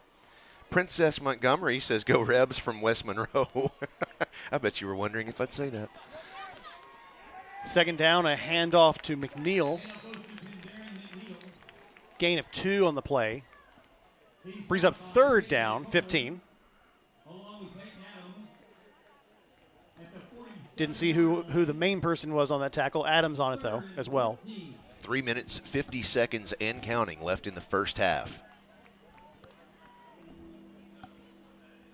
I'm going to assume we're getting all these West Monroe texts because everyone involved with PA is here unless they're in Japan. Well, not necessarily. guess. There's a lot of fans that are just at home. But or they're just done talking to you? Is that what it is? Yeah, that's what it is. That yeah. makes sense. They're done. Or I've scared them away, one of the two. There's the snap. Moves out to the right side, throws it downfield. There is a PI Roofing penalty flag. Hold on offense. You think? Yeah, he just called it. Oh, okay. The way it came from the Rebel backfield and the fact that the quarterback was nowhere near anybody with a blue shirt on. On the offense, number 55. Yep. That penalty is declined. 4th down. Yeah, take the down. It's not declined. It is declined. It's the opposite of inclined. 4th and 15. Jason over at Wingard Photography is watching from Mountain Home, Arkansas. There you go. He says, go Bruins. Deep snap. Nice kick. Takes a Bruin bounce inside the 20. That was Daniel Lane kicking it away for the Rebels. Well, they brought, 5 kickers? 4, yes. 4 kickers? So, yeah. So the Bruins take possession at their own 18-yard line. 3 minutes, 17 seconds remaining in the first half. The Rebels lead 27-24. The Rebels coming from West Monroe, Louisiana. They said it's about a 3-hour drive up. Not bad. No. 2 receivers on the left for Cobb. 2 to the right. 1 man in the backfield on his left side. There's the snap. Quick handoff. It's Walker. Walker, Javion, 1 each. Gets across the 25 and is forced out of bounds. Couldn't see. Gain of 7 on the play. Thank you. After making his way to the Bruin 26-yard line, Make a gain of 8 on the play. Or 7. Whatever. There's the snap. 7.5. Again to Walker. Gets it upfield and picks up a Hounds Lounge first down. And we were just talking about when are they going to open it up not open it up, but when are they going to start running the ball a little more? Right. Because the bulk of the running they've done is we have a Bruin down here. The bulk of the running they've done until this point has been up the gut. Yeah. And with as big of a D line as they have, you've got to start misdirecting and let someone fast go around somebody's instead of through somebody's. You know, just looking at last week's team stats, they had the Bruins had 21 first downs for the entire game. I was looking for rushing. They had 283 yards rushing. They had 294 yards passing last week. So really just even. Yeah. Just that, and that's a good example of what they typically will do. It's neither. It's both. It's everything. It's whatever it takes. So. Well, I didn't watch that game. I was doing the day job. Neither did most people because it was our connection was pure junk. Oh, okay. I feel better about that now. Anyway. But like, how big of a team was about the size as ours? Yeah. This D line's huge. That's Eric Park that got helped off the field. Hopefully he'll be okay. 2:47 remaining on the clock here in the first half. Handoff and a double reverse and another one. Triple reverse. Cobb. Oh! Cobb, the intended receiver, into double coverage. Are doing the intended receiver. Cobb on the throw. Oh, thank you. Thank you, yes. Ardoin, yeah. Ardoin.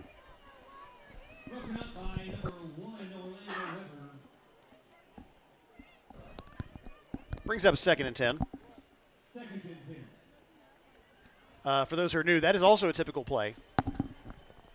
That's the typical thing you dial up with 2:40 remaining in the half. Well, let's try a triple reverse. See if we can get a good chunk of yards here on a triple reverse and then a throw. An empty backfield for Cobb. Goes to the left side with a quick pass. That is to William Sabota. Stopped at the 40. There is a PI roofing penalty flag late in the play. Gain of 6 before the flag. Not sure what they're going to call here unless there was a late hit. I'm not sure, but I did see one of the Rebels fall down just now. Called a hold on the Bruins. Well, that official timeout to take care of one of the players. We'll go ahead and. Holding. Number 5. 10 yards from the end of the run. Still 2nd down. Got one fan in Pennsylvania says they found Overtime. That was the show I was thinking of earlier. Overtime a few years ago, and now they watch every Friday night. Pulaski is now my Friday night high school football team. Well, thank you. We'll go ahead and make you an honorary Bruin. There you go. Do you feel special? Got those Bruin powers now. Cobb, quick screen to his left, across the 35-yard line and brought down. Didn't see who had that ball. I think that was 5, Charlie Cotros. Yeah, Cotros. Yeah. So 3rd and 9 here for the Bruins. What was overtime on? It was on YouTube. It was on YouTube? Yeah. Okay. Yeah, it's still out there. It's a really fun series. Each one of the episodes are only like 10 or 15 minutes long, but it was really fun. Interesting. 3rd and 9 as we're under 2 minutes to play here in the first half. Cobb rolling to his right, back to his left, scrambling. He'll take it across the 40, 45, and slide at the 47-yard line. Good for first down. Picks up the Hounds Lounge first down.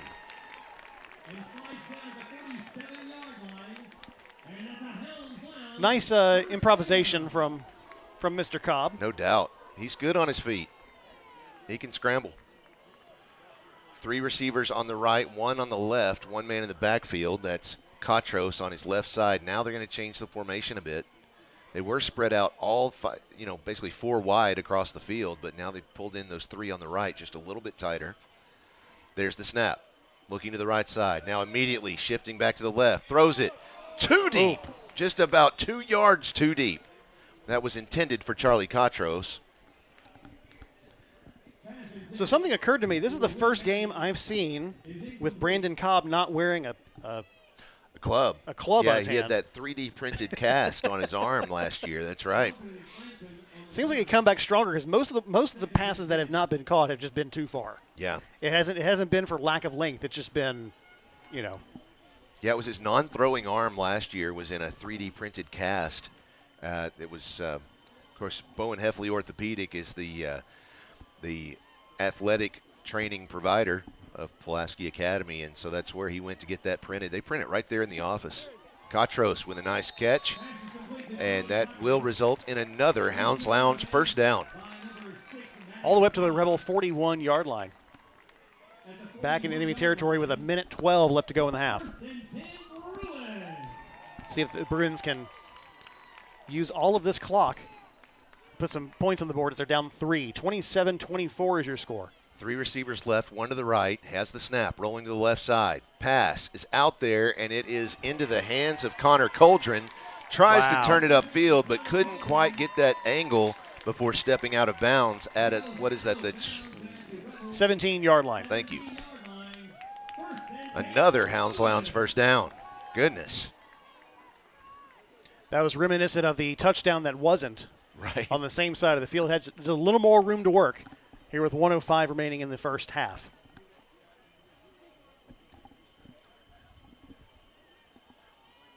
West Monroe will have the ball to start the second half. Cobb steps back, passes. That is complete to Javion Walker, and he is in the end zone. Touchdown, Bruins. 56 seconds left in the half. 17-yard touchdown reception by Walker. 30-27 with the point after pending here. Bruins take the lead.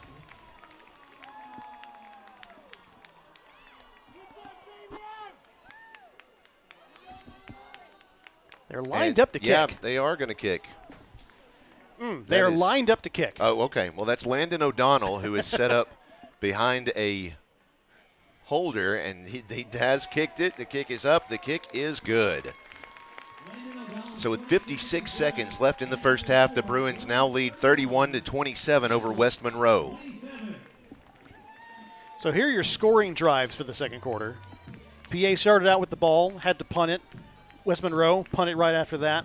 PA had a 2 and 20-second drive that resulted in a 22-yard reception by Mason Greathouse. That made it 24-20 after the 2-point try was converted. West Monroe got the ball back, and in 2 minutes 4 seconds resulted in a 4-yard touchdown run by Renaldrick Miles. That made it 27-24 Rebels.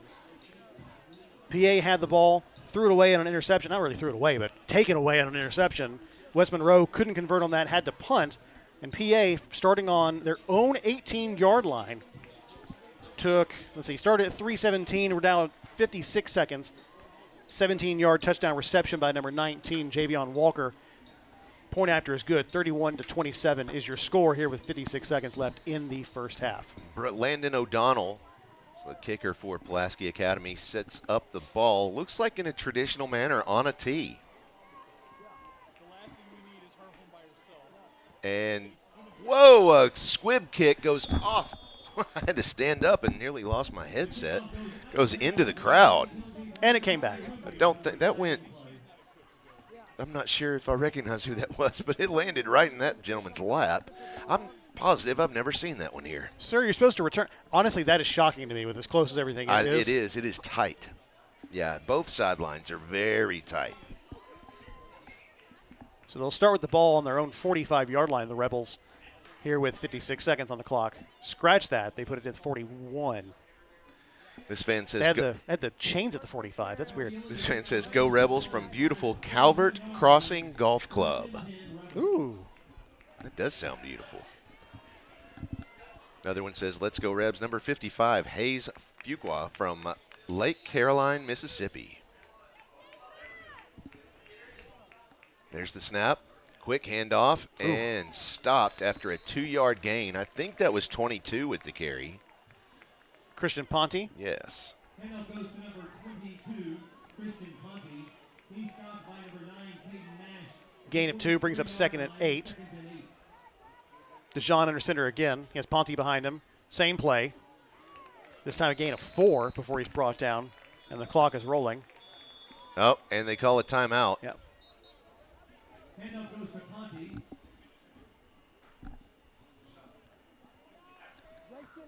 Not sure. Timeout, West Monroe. West Monroe takes Please a put timeout. 30 seconds on the clock. 30 seconds on the clock. They'll reset the game clock to 30 seconds. That is their, not sure if they've already taken the timeout off or not. Well, that is their second charge timeout of the half. Okay, so they that still is- have yeah. one more. Got one left. That always seemed odd to me that you would, like, run the ball up the gut. Right. You're probably not getting a big play off of a play like that. You're not getting a ton of yardage, and then you call the timeout. Yeah. If you want clock management, then run a clock management play. Yeah. That's what I would think, but that's just me. Either way, 3rd and 5. One fan is watching from the big township of Jefferson. Oh, look at that. He's on the patio. He's got the Stansbury patio. Love it. Little screen pass over to McNeil on the left-hand side. Across midfield, and looks like he'll gain the first down by a yard. You know, every time I see when they write in, this one's also from Bayou d'Arbon. It makes me, I don't know, something just makes me crave some jambalaya. It makes me want to say, aye. No, she says, no. Pass is going to the right side. Oh! Did he find it? Nope, No. he did not. Intended for Lucas DePriest. Good effort there by number 1. 2nd down and 10. Roger and Jenny Cole say they're watching from West Little Rock, just around the corner from your main sponsor. Timeout. Well, our main Pulaski sponsor Academy. is That is Crown the first Trophy timeout of of Little that. Rock. Of course, Crown Trophy has every type of award to recognize athletes, students, and even coworkers. But did you know that they can even customize drinkware, badges, and even rings? You do need some sneaking badges. And rings? And rings. Oh, okay. Whether you have people working for you or working hard on your team, just show them your appreciation by recognizing them with something special from Crown Trophy of Little Rock. Visit them online at crowntrophy.com. It's that easy. So you go off script everywhere, not just at the job that I employ yeah. you for. Okay, Yeah, got it. Just all wanna make the sure. time. Just want to make sure. At least you're consistent. Once again, consistently inconsistent. That's it. That's me. I Why like it. zig when you could zag? Yeah, you know? you know? Why zig or zag when you can Bruins in a prevent defense here. More like a soccer formation from Pulaski Academy. Oh, he's going real deep. Oh, and he found a Bruin, but I think the Bruin got tackled. No, he got Well, he, into the end zone. into the end zone, yeah. As time expires. There is a PI roofing penalty flag. Let's see if they wave it off. Holding. Yeah, Number they will. 73 of the offense. That penalty is declined. Into the first half. That brings us to the end of the first half, which means this is the Ackles Carpet One halftime show. We're going to take a very short break. We'll bring you – no, we're not. We're not going to take a short break. We're going to keep it right here and go straight to the halftime show. We've got a fantastic arrangement of we have a award ceremony for our state champion soccer team from last year. And we're going to turn it over to our public address announcer, Chris Amsler, to tell you more about that. We'll be back with more Bruin football and more of the Ackles Carpet One halftime show after all of this.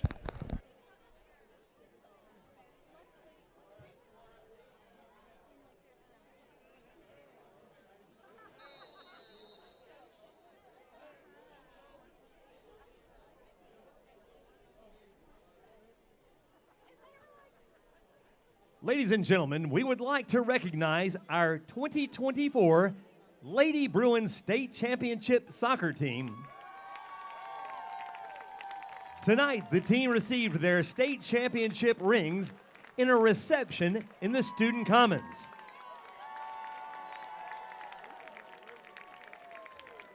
The Lady Bruins defeated Siloam Springs to earn the 2024 5A state title.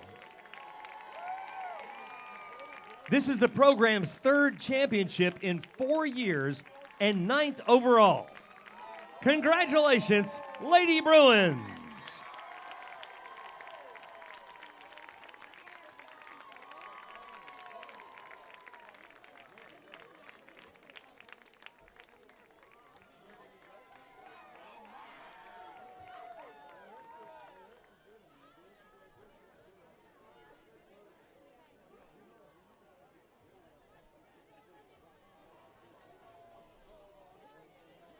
Ladies and gentlemen, let's welcome PA Dance.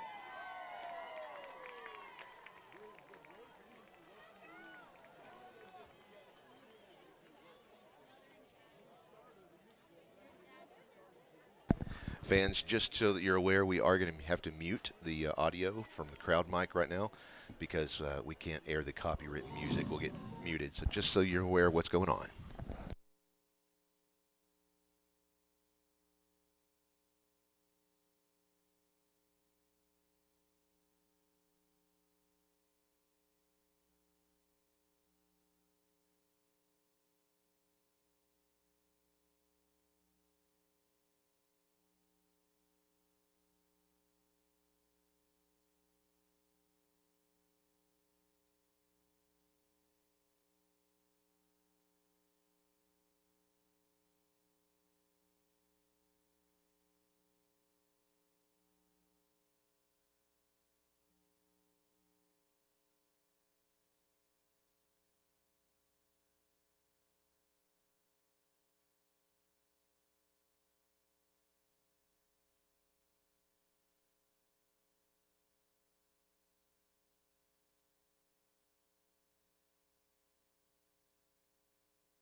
Ladies and gentlemen, the Pulaski Academy Bruin Brigade, led by junior drum major Sarah Hutchison, is thrilled to perform your halftime entertainment tonight and throughout the season as we bring you the music from one of the most popular classic rock bands of all time, Journey. Tonight, we'll play 2 of Journey's most popular hits, starting with Ralph Ford's upbeat arrangement of the 1980 classic, Any Way You Want It.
We'll close tonight's performance with Paul Murphy's arrangement of Journey's 1981 favorite, Don't Stop Believin', featuring senior Jack Lowenthal on the trumpet.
PA Blue Brigade.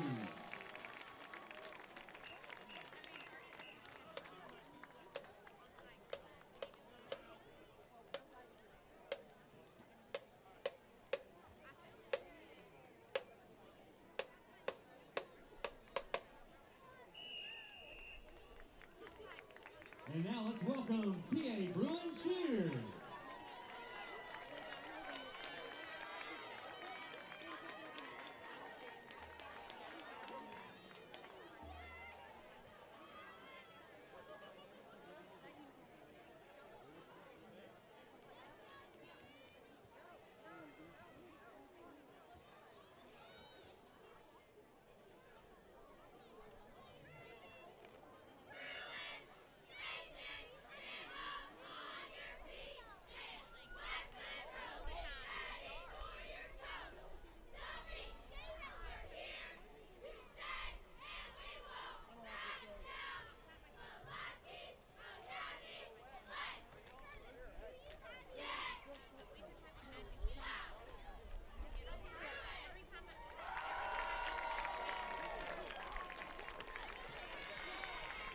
And now let's get ready for the second half as PA Cheer, PA Dance, and the Bruin Brigade lead us in all of our favorite Energizer, Gary Glitter's Rock and Roll Part 2, or as we all know it, the Hay Song.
Fans, it's time for the Caldwell Toyota Tip of the Week. When choosing a car, be sure to prioritize safety features like airbags, anti-lock brakes, and electronic stability control. These features make a big difference in an accident, helping to protect you and your passengers. It's worth investing in a car that offers solid safety ratings. This has been the Tip of the Week from Caldwell Toyota. Visit them online at caldwelltoyota.com. Pulaski Academy would like you to join us in recognizing our core value student of the week, Elliot Beard. Elliot embodies responsibility. Between serving as section leader and representative on the band council to mentoring younger students in Model UN, Elliot models the core values in her daily life. The extra bonus is her positive attitude and her encouraging spirit. Congratulations to Elliot Beard for being PA's core value student of the week. It's time for the Bowen Heffley Orthopedic Tip of the Week. Always begin any physical activity with proper warm-up. This helps increase blood flow to your muscles, making them more flexible and reducing the risk of strains or injuries. A few minutes of light cardio followed by dynamic stretches can make a big difference. This has been the Bowen Heffley Orthopedic Tip of the Week. Scan the QR code or visit them online. Please join us in congratulating the Pulaski Academy Student Athlete of the Week, Zalia Kelly. Zalia is a fierce competitor on the varsity volleyball team. Her teammates respect her work ethic on the court and in the classroom. Zalia's academic success has earned her membership into National Honor Society, Mu Alpha Theta, and the Spanish Honor Society. She is an active member in numerous clubs here at PA, as well as being engaged in the local community. Congratulations to Zalia Kelly, our PA Student Athlete of the Week. It's time for the Bowen Heffley Orthopedic Tip of the Week. When engaging in sports or exercise, make sure you use the correct techniques. Proper form not only improves your performance but also minimizes the risk of injury. If you're unsure about your technique, ask a coach or an athletic trainer for guidance. This has been the Bowen Heffley Orthopedic Tip of the Week. Scan the QR code or visit them online. At Akel's Carpet One, they can get it for you at wholesale. That's not just a slogan at Akel's Carpet One, it's their real money-saving story. You can get the lowest prices on carpets, floors, and real wood cabinets. They have nationwide buying power, low overhead, and local ownership that make all of this possible. Don't shop at the home centers or online when you can shop local and get the best wholesale prices. At Akel's Carpet One, we make it beautiful for less. AkelsCarpet1.com. At Caldwell Toyota, they are passionate about helping drivers find the vehicle that's right for them, for the most affordable prices possible. That's why they carry such a large selection of new Toyota models, because whether you're looking for something sporty, efficient, versatile, family-friendly, rugged, or all of the above, they are confident they have a new Toyota model to meet all of your needs and then some. Visit them online at CaldwellToyota.com. You know that Crown Trophy of Little Rock has every type of award to recognize athletes, students, and even co-workers. But more than that, Crown Trophy can customize drinkware, badges, and even rings. Whether you have people working for you or working hard on your team, show them your appreciation by recognizing them with something special from Crown Trophy of Little Rock. Visit them online at crowntrophy.com. Whether you need a break or your pup just needs some playtime, Hounds Lounge provides unbeatable measures for an exciting day for your woofs. With a strong focus on health and safety, Hounds Lounge is committed to service your dog with the best possible care. They will spend their days socializing with furry friends and exercising in our supervised, cage-free indoor and outdoor play areas.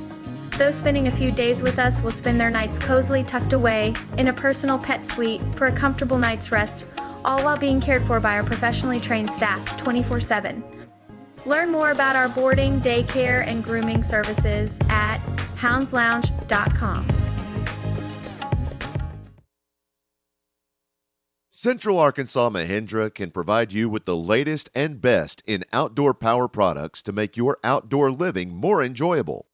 Combine this wide array of selections with their friendly and knowledgeable staff, and we're convinced they will become your only stop for all of your outdoor power needs.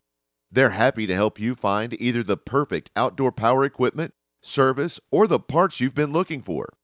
Check out their inventory of Mahindra, Ferris, and Husqvarna equipment. If you need help in making your selection, call or just stop in. They're always ready to help. Visit them online at centralarkansasmahindra.com. Hug and Haul Equipment Company is the answer to your industrial and construction equipment needs. They can help you with sales, rental, parts, and service. With full-service locations serving Arkansas, Oklahoma, Louisiana, Missouri, and Texas, they take ownership of each customer's needs and will work to ensure your demands are met. You can trust Hug and Haul for all your construction, industrial, aerial, material handling, and light equipment needs. Ron Jones and Charlotte Emery offer you a combined 40 years of real estate experience for all of your residential or commercial needs, whether you're buying or selling. Ron Jones RE/MAX Affiliates Realty is standing by to take your call and schedule a market survey or consultation at your convenience. They have the expertise to navigate the current market conditions to your benefit. You can rely on their experienced realtors to get the results you need. For listings or more information, call 501-416-3658 or visit them online at ronjonesrealtor.com.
Welcome back to Pulaski Academy. The Bruins coming out. The Rebels are already out here. They've already warmed up. They're ready to go. 2.5 minutes left on the warm-up clock. So many fans wrote in to tell us where they're from. You had, let's see, are there any former PA players currently in the NFL? Yes, there's at least one. There's Hunter Henry. He plays for the Chargers right now. He was tight end for Pulaski Academy and played tight end and wide receiver at Arkansas, and he's been with the Chargers, I think, 4 years now. I think that sounds about right. I don't know if there's any others. Dejon, I think is what you're trying to tell me. Dejon, okay. I'll listen to that. One fan is watching from Detroit, Michigan. Robbie says, great broadcast. Go Rebels. Keep up the good work, boys, from West Monroe. Thanks for a great telecast. Watching from Bayou de Darbon in Farmerville, Louisiana. All right, time to look up where Bayou de Bon is. Yeah, that sounds huge. It's like all over the place. Darbon. D''ARBONNE.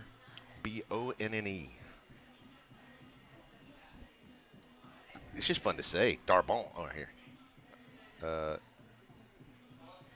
There it is. Bayou Darbon. I say that so many times. Are you saying Hounds Lounge? What is that? Well, that is what I'm saying, and I'm glad you asked. The Hounds Lounge, what they do is they provide unbeatable measures for an exciting vacation for dogs. That's why it's called the Hounds Lounge. So with a strong focus on health and safety, they are committed to service your dog with the best possible care.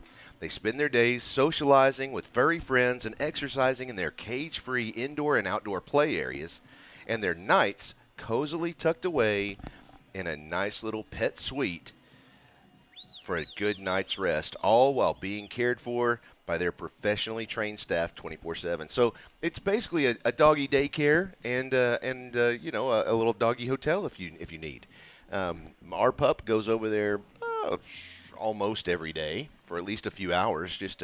He's a puppy, you know. He's a little 3-year-old terror monkey is what he is. He's a schnoodle. He's a, you know, well, I mean, look, I've still got scars on my fingers from the last time he bit me. Goodness. Bless you. That came out of nowhere. At least I had the wherewithal to turn off my mic real quick. There you go.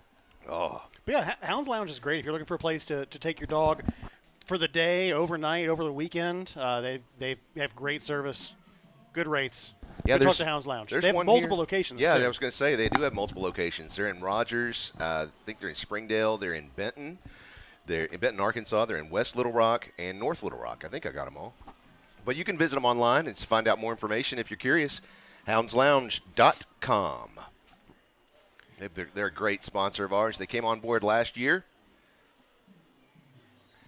Chris, somebody says, congrats. You are so close to saying Darbon correctly. I'm just going to keep saying it. You're saying it too French. I don't care. Is there such a thing as too French? For Louisiana? Yes. Okay. Okay. Darbon? Maybe it's Darbon. I've got nothing, Joshua. I can't help you out. I'm so sorry.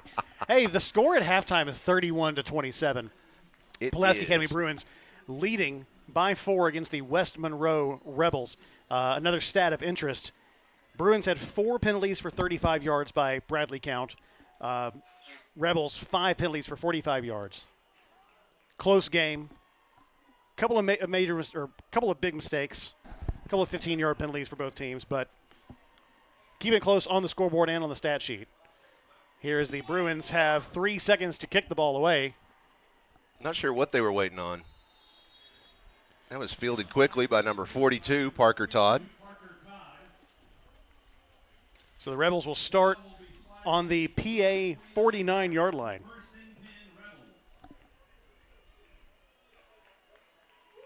Okay, thanks for everybody correcting me.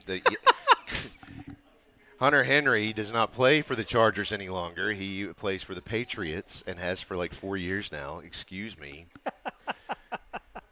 If you don't know me well enough, I do have a severe. John under center, handoff to Miles. And he's brought down right at the line of scrimmage. That was 33. Peyton Adams coming in to bring Miles down. No gain on the play. I do have pretty severe memory issues, so sorry, my bad. Let's see. I remember. Well, I have a thought in a moment. DeJohn under center, 2 receivers to his right, 2 backs behind, and a handoff, and again stuffed immediately. That was number 22 on the carry. Ponte brings up 3rd and 10. I'm reminded of a bit they have on the NBA show on TNT. Who he play for? Where they'll say, "Hey Shaq, here's a player's name. Who he play for?" Right. Man, I don't know who he played for. No idea. Shaq, you terrible. And just, back and forth. And the NFL's even worse because you have more players, more teams. 3rd and 10 in this game. DeJohn in the shotgun. Throw to his right, incomplete, intended for Luke Valerie on the screen pass. And that'll bring up 4th and 10 on the PA 49-yard line here with just a minute 13 into this second half. Homer's kitchen table, 4th down.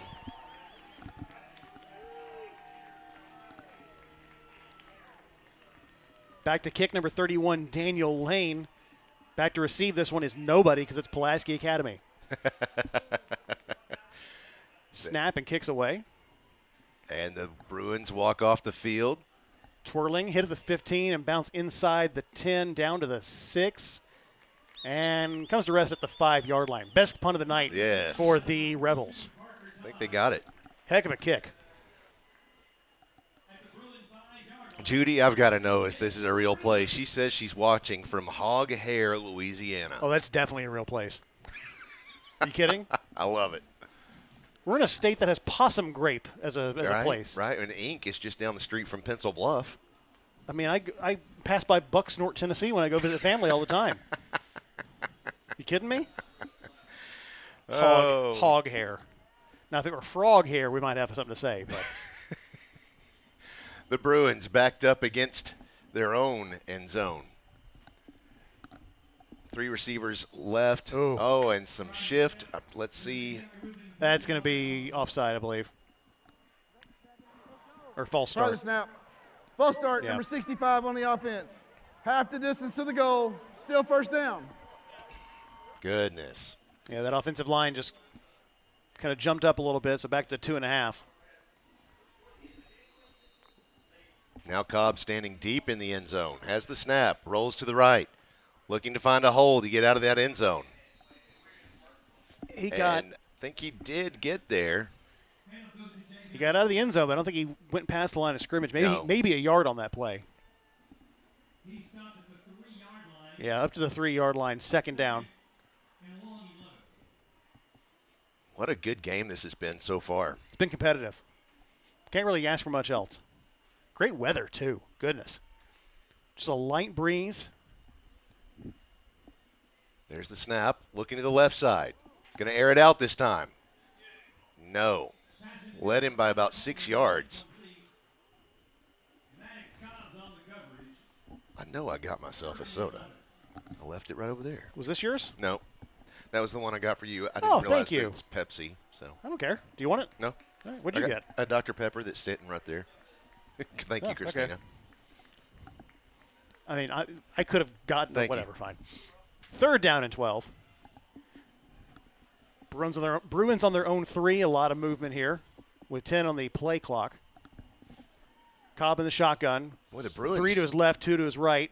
Cobb, 2 his left. Intended for Zabota. Bruins really looking like they're trying to manage some of the clock here. Yeah. And I would think it's still pretty early in the half for that. Well, it's not so much managing the clock as it is like maybe you try to draw them offside or, and draw an encroachment, try to get an easy 5 yards. Right. Instead of trying to play out of your own end zone. But instead it's 4th and 12. And the Bruins looking to go for it, but you never know. Nope, and here's a quick punt. Cobb. Yep. Take a bounces bounce. the 32-yard line. Nice. It bounced back in. Looked like it was going to bounce out of bounds at first, so not bad. Down to the 43, and that's where West Monroe will take over.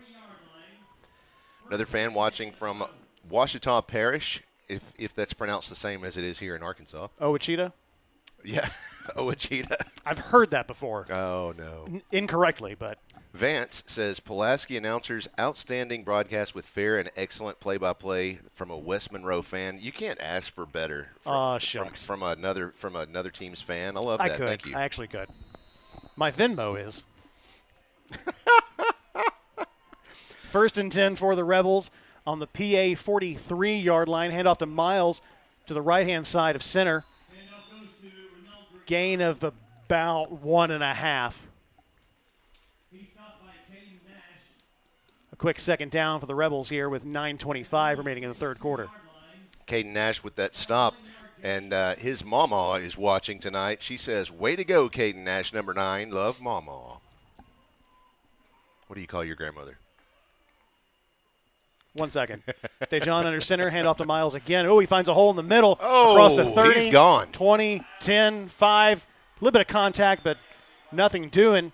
Touchdown Rebels with 9 minutes remaining in the 3rd quarter. That train kept rolling. It did. He's impressive. No doubt. He is impressive. So that was what, how many yards was that? Oh, he already – yeah, so it's at least 35. Either way, Miles on the touchdown. I'm going to answer your grandma question in a moment, though. Okay. Let's wait for the PAT, though. Yep. So each time the Rebels have lined up in this goofy formation, now they move over to a kicking formation. With as many goofball things as the Bruins do, you're going to call that a goofy formation? Goofy is goofy, and I'm new to all of this, so I don't want to hear it. Fox That's kick fair. Up and good. So the Rebels expand their lead 34-31. Love it. So to answer your question, so my grandmothers were Gran, okay, which I was not the first grandchild, so that was not one that I set. Sure. But on my dad's side, I was the second grandchild, and I called her Ninny. Ninny. Because I couldn't say Granny, and they tried to make me say Granny, and I was like, oh, you mean Ninny? Oh, that's Ninny. Yeah. So she was Ninny forever and always. And then when my oldest was born, our oldest, he's 5 now, when he was born, he was the first grandson on either side. And so my parents wanted to be called, my mom is Kennerly Field. She wanted to be called Mama K. Mama K. And my father, my dad wanted to be just Granddad or Granddaddy or something like that. Sure. And my brother decided, no, I'm going to teach this child that their names are Meemaw and Peepaw, and try to get him to say it in the most country way possible. So they're forever and always Meemaw and Peepaw. Right. Despite the fact that they did not want to be called those things. But I taught Callan to call his uncle Uncle Tio, which is just Spanish for uncle. Right. Hey, a kickoff into the end zone. So the Bruins take over on their own 20 once again. What'd you call your grandparents? Yeah, I had grandmother and granny. Okay. Yeah, one was specifically grandmother. Grandmother? Yeah. My wife, one of her grandmothers was Grandmother Mom. For some reason, they called her Grandmother Mom. Don't know why.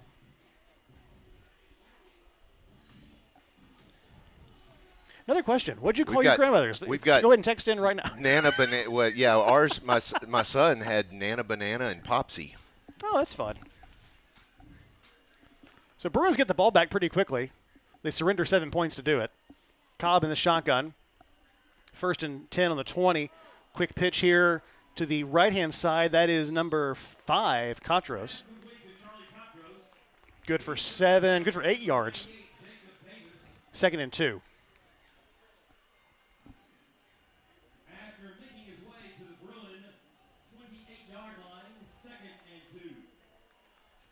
He goes out of bounds on the play as well, so the clock stops at 8:53. Cobb in the shotgun once again, rolling to his left. He has time. He airs it out, and it is over the head and hands of 17, Wynn Wilson. So it'll bring up 3rd down for the Bruins. Thankfully, with much better field position than they had their last possession. I have one fan that's asked a couple of times, and I'm sorry I missed it the first time. They wanted to know how many students does PA have and what classification are they in? And that is an excellent question. There are 399 students in the high school. Now, you have to remember Pulaski Academy is not just a K through 12, but it is 2.5-year-olds through 12th grade. And if you count the whole school, then there's about 1,400 students. So that's everybody. So you say, what classification are we in? We are in 7A, which is the largest conference in Arkansas. And you're probably scratching your head like, how did that happen? There's a PI roofing penalty flag, comes in late on that play. That will probably be pass interference, but we'll let them tell us about it. The way that happened is in Arkansas, just several years ago, there was a group of coaches that were tired of they were tired of losing to Pulaski Academy. I'm sorry, but that's how it is. On the defense. And so 10-yard penalty from the previous spot. Replay the down. They talked to some of the state legislators, ended up creating a law that got passed, and basically, and it only applies to private schools. If you can't tell, I'm a little salty about it. So the way it works is you earn a certain number of points. It's kind of like on your driving record. You do something wrong, you get points on your driver's license. This is the other way around. You do something right, you get points. Once you have so many points in a rolling window of time, then you automatically advance up to the next level of classification. So whereas Pulaski Academy is really just a 3A size school, there's a multiplier for private schools. I think it's 1.75 or something like that. So then this goes into effect as well. So we were playing in 5A and then 6A, and now this is our first year in 7A. And it's the largest conference in Arkansas. So that's what conference we play in, and that's why. It's kind of a weird story. Thanks for asking. Tyler Rourke with the takedown there. No gain. So a 2nd down here for the Bruins after they're just rolling there with the help of a 10-yard penalty for holding a couple plays ago. Bradley, 8:06 remaining on the clock. Got a couple of fans write in to tell you that that goofy-looking play that you called it. Yeah, it is a swinging gate formation. That's what it is. Okay. I mean, it's not the traditional swinging gate, but that's what you see.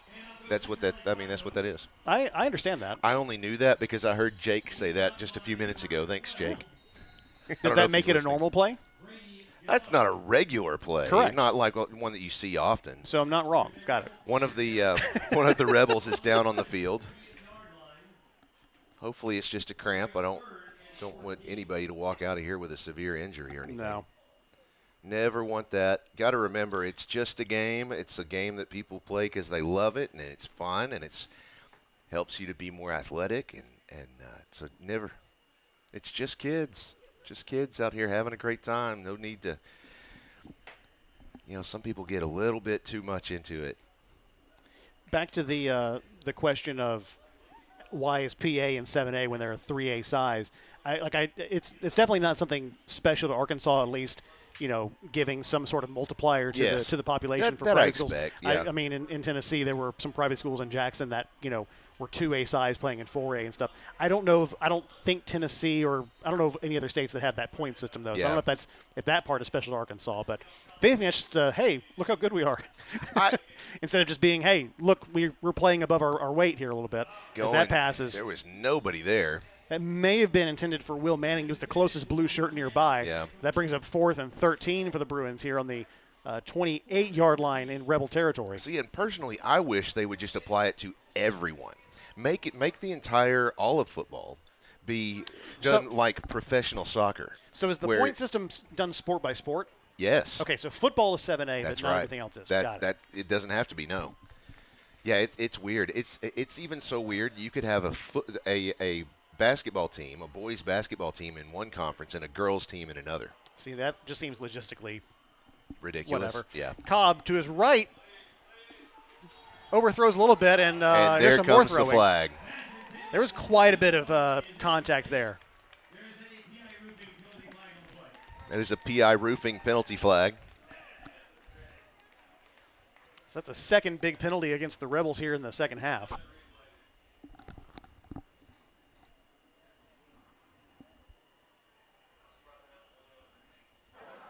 Pass interference. Number 15 of the defense. Be half the distance to the goal. Still 4th down. So I wish they just wow. apply it to everybody, so it would be like a thing where you're so good in 4A, well, you're just going to get promoted. So and then if you're terrible, you get relegated down. So they said still 4th down, but they have reset the chains and the down marker. I can't imagine it would still be 4th So down. I don't know. I don't understand why that would be 4th down.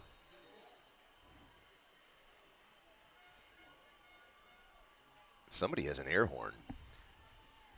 Didn't think that was legal. But that's Cobb. A pitch off to number 6, Manning. Manning to his right. another flag. Flag on the play. Probably a hold here against the Bruins. Yep.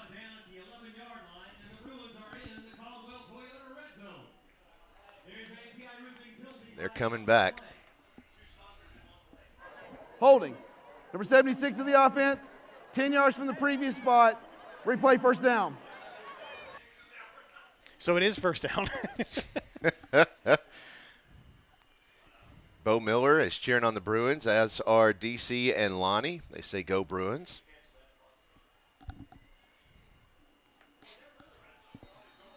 So 1st down and 20 here for the Bruins. Still in Rebel territory. Cobb across the 20, 15, 10. In a little bit of traffic and free. Touchdown, Bruins! No flags in the field. 24-yard run for Cobb. Looked like he was just trying to find some way to make a play out of that, and ended up finding his way to the end zone. I think it probably surprised him as much as everybody else. So Bruins back to a 3-point lead here as they'll line up. They're going to kick, for it a looks kick. like. Once again, that's Landon O'Donnell set to kick the point after. And some movement. There is movement. There is a flag. Not sure who was first there.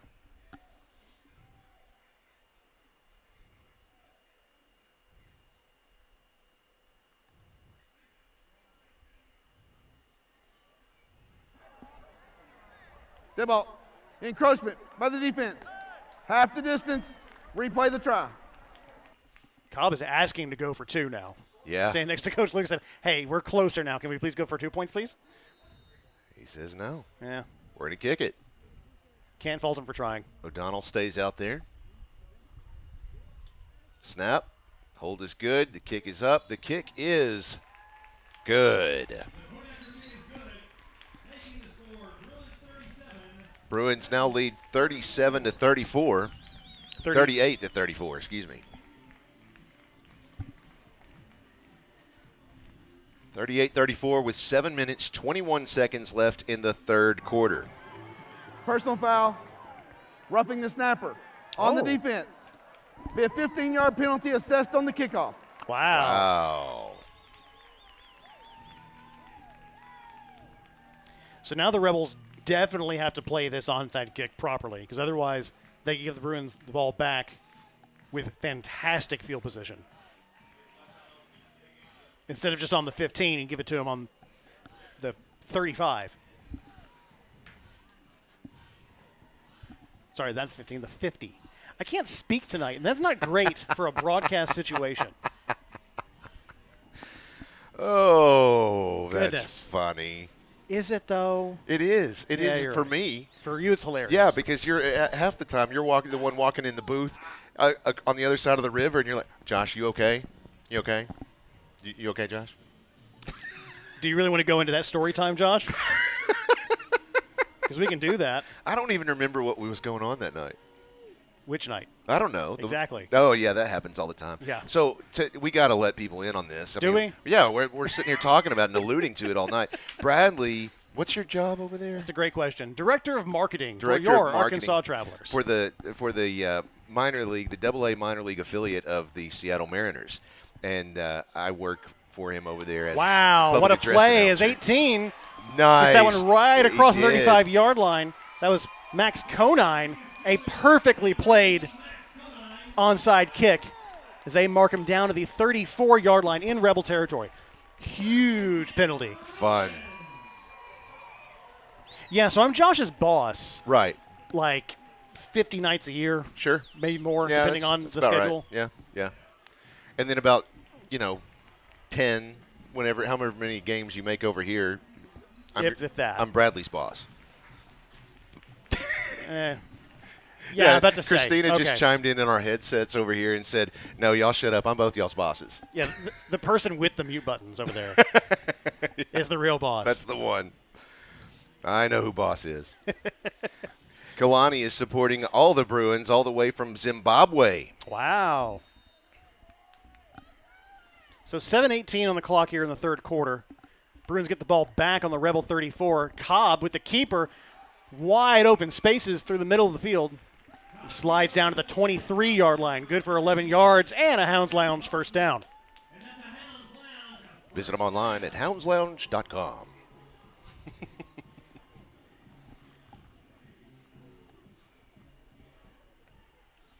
So Cobb back in the shotgun here. Two receivers on either side.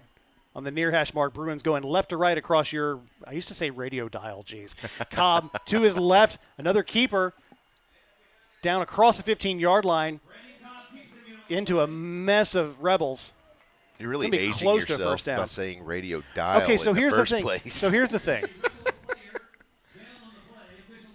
Working at PA Live is the first broadcast job I've had with a video component consistently. Okay. So that's fair. We had a TV broadcast when I was in college, but it was like on campus only. Like this was pre-streaming. Right. This is back in the Stone Ages. So Sure.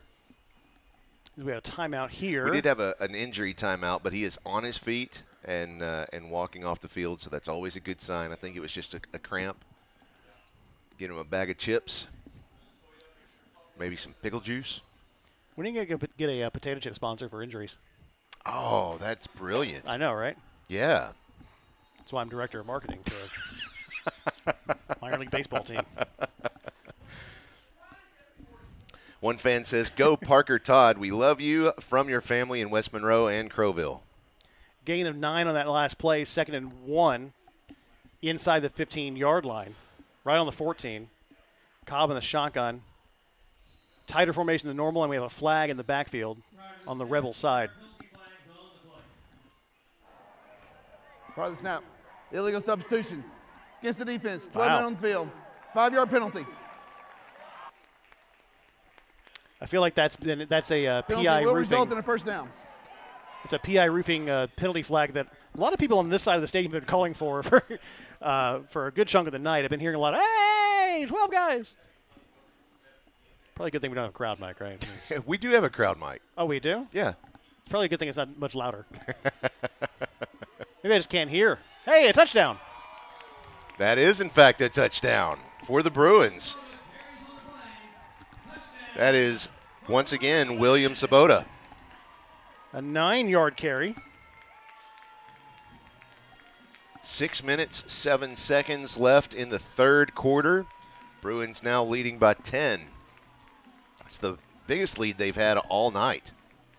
And that just goes to show the importance of penalties and keeping them in check, because without that 15-yard penalty on right before the last kickoff. Oh, yeah, this doesn't happen. Yeah. Would still be a 4-point game instead of 10, soon to be maybe 11. Landon O'Donnell again to kick. There's the snap. The kick is up. The kick is – and there is another flag. That will be another roughing the kicker penalty. Personal foul. Roughing the kicker against the defense. Wow. The penalty will be assessed on the kickoff. The try is good. So with that, the Bruins lead 45-34 over West Monroe.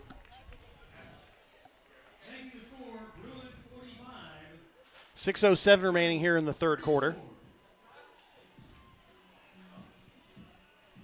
Goodness, lots of messages coming in.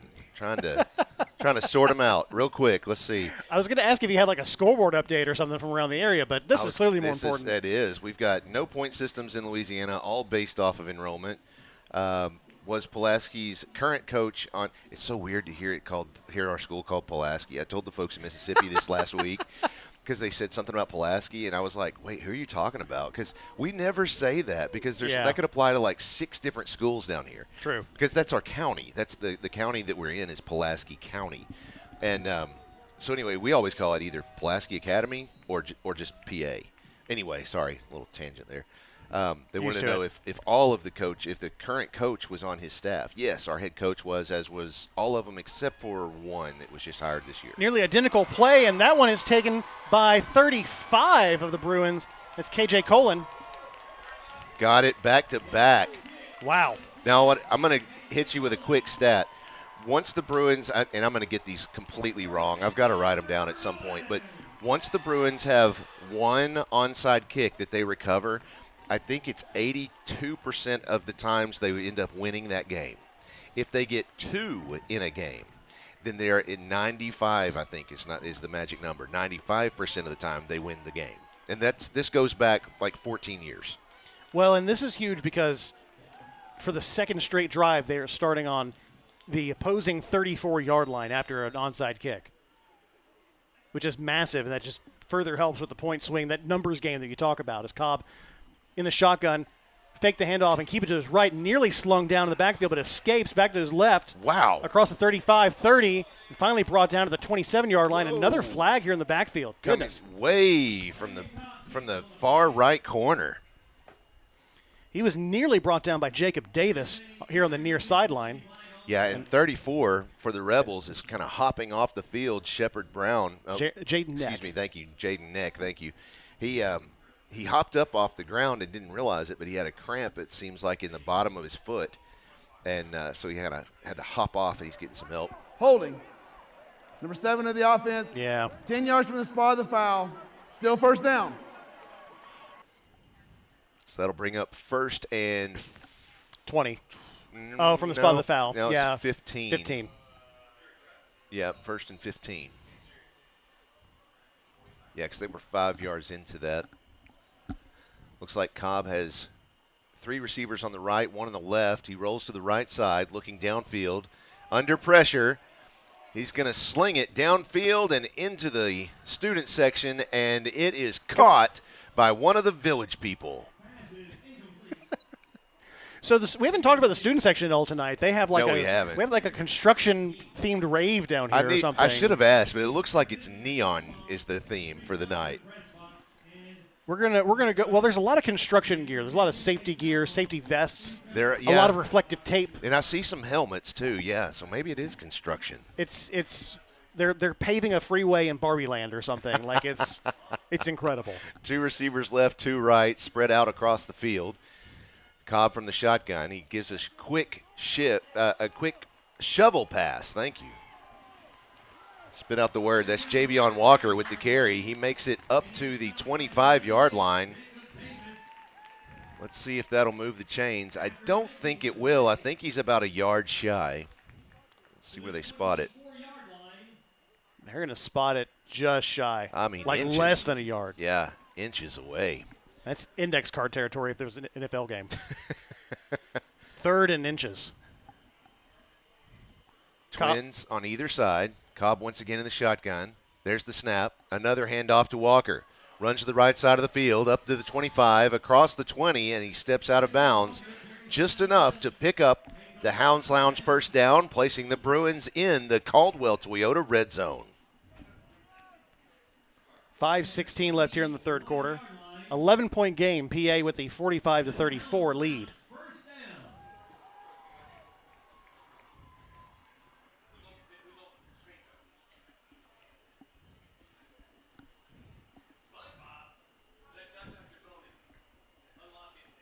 PA not in a huge hurry here. Not at all.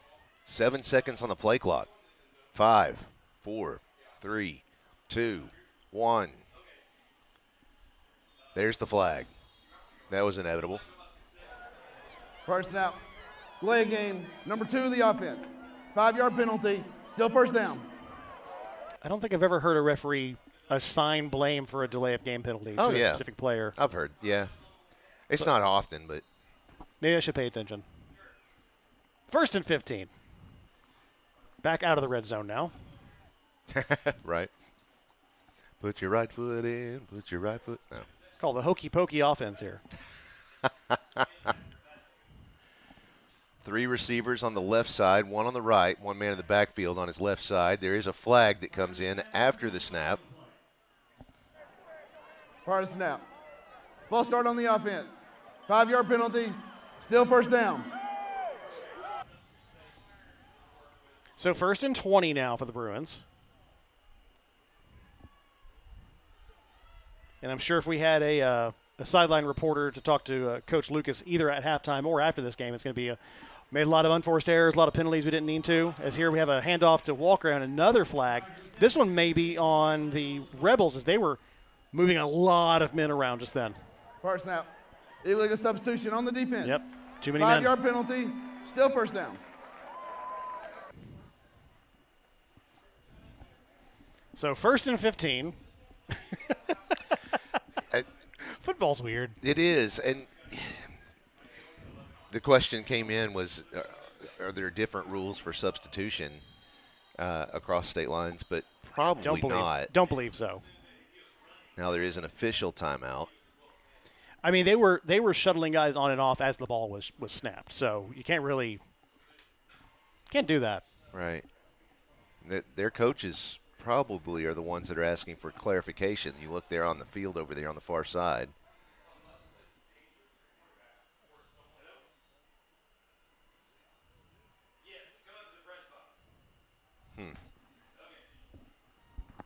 All right, here we go. Reset 1st and 15.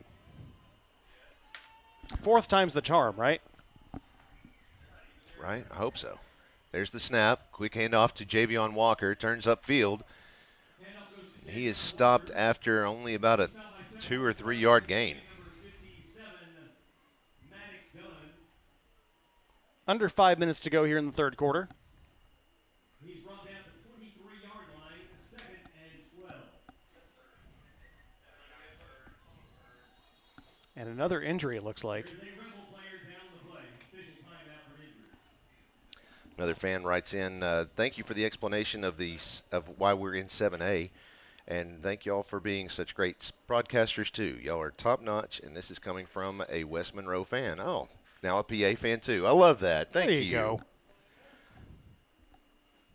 Will Ingram says, you guys are laying it on thick tonight. Will, you can stick it in your pocket. Will is my brother. Oh, okay. But to say, how are you related to this person? Right.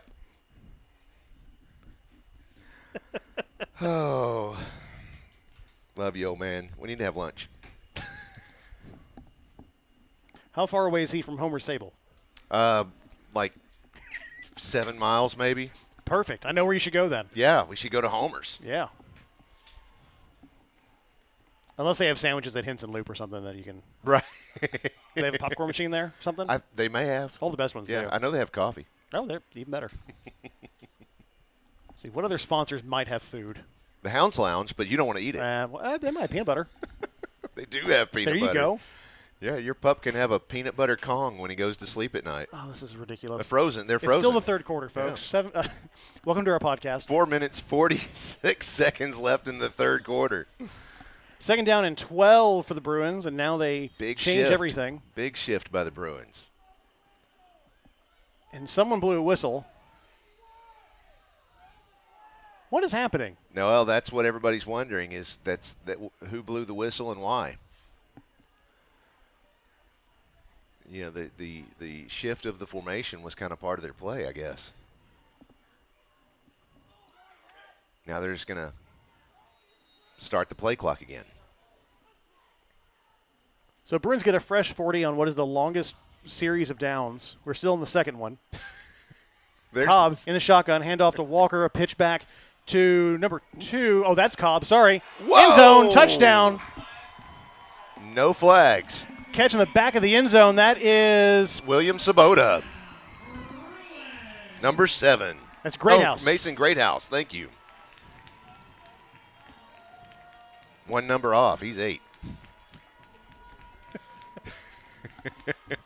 So a touchdown for the Bruins here with 4:39 remaining in the quarter. Mason's grandmother's watching, so I better get that right.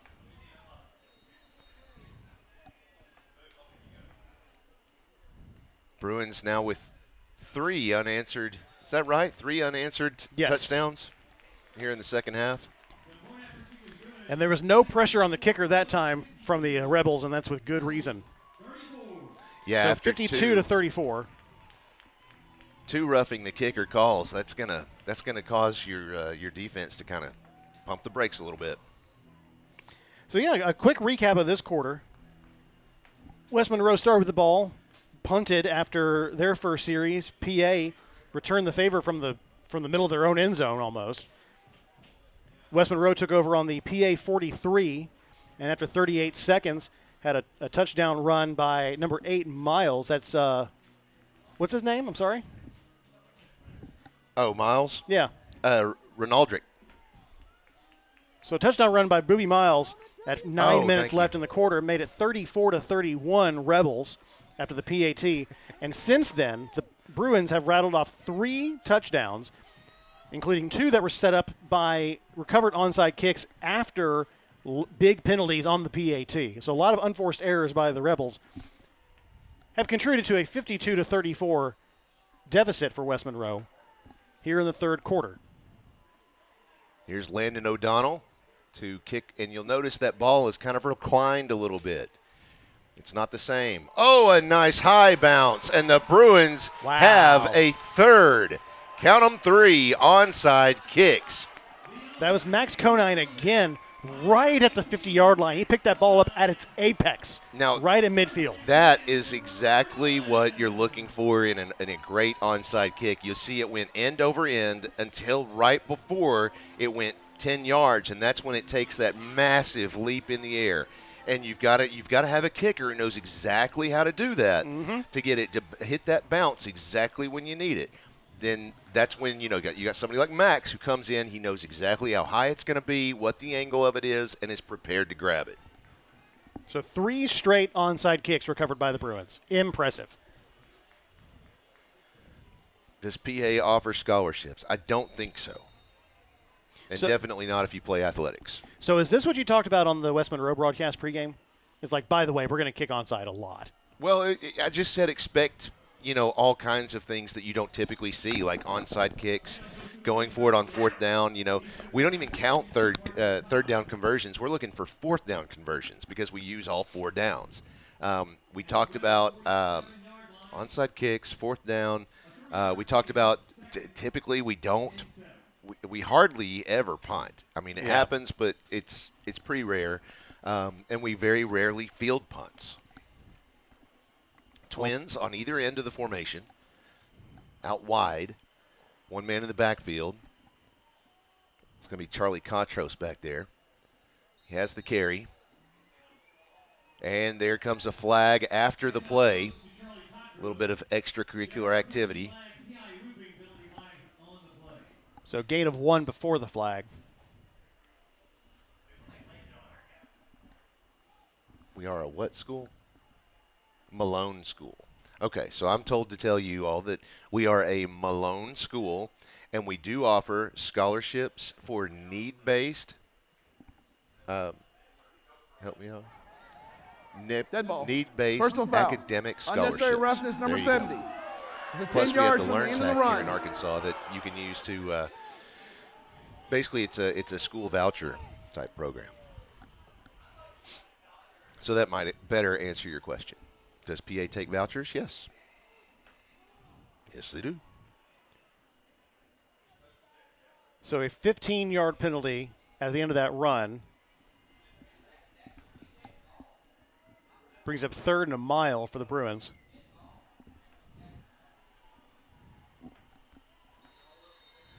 Didn't see exactly what happened, but it sounds like a player jumped on top of another player at the end of that play. I didn't see it. But that's worth 15 yards. Most definitely. 3:40 left here in the third quarter. 2 receivers on either end of the formation out wide. He has the snap. Pass is out there. It was intended for Charlie Cotros, but it was definitely under pressure, and Cotros couldn't get anywhere near that pass. So 4th and a bunch for the Bruins. Up 18 points. You think they punted or? You know, it's hard to say. It's 4th and 21, but I'm not looking at that so much as I'm looking at field position. You're on your own 40. At what point on the field are they more likely to punt? And don't say the goal line because we know that. I mean, I don't know if I've ever seen it outside the 20. Another PI roofing penalty flag. Actually, they're going to say the PA called timeout. Pulaski Academy called a timeout before the end of the play clock. Timeout, Pulaski Academy. Keep it right here. That's a Henson Loop Automotive timeout. That is.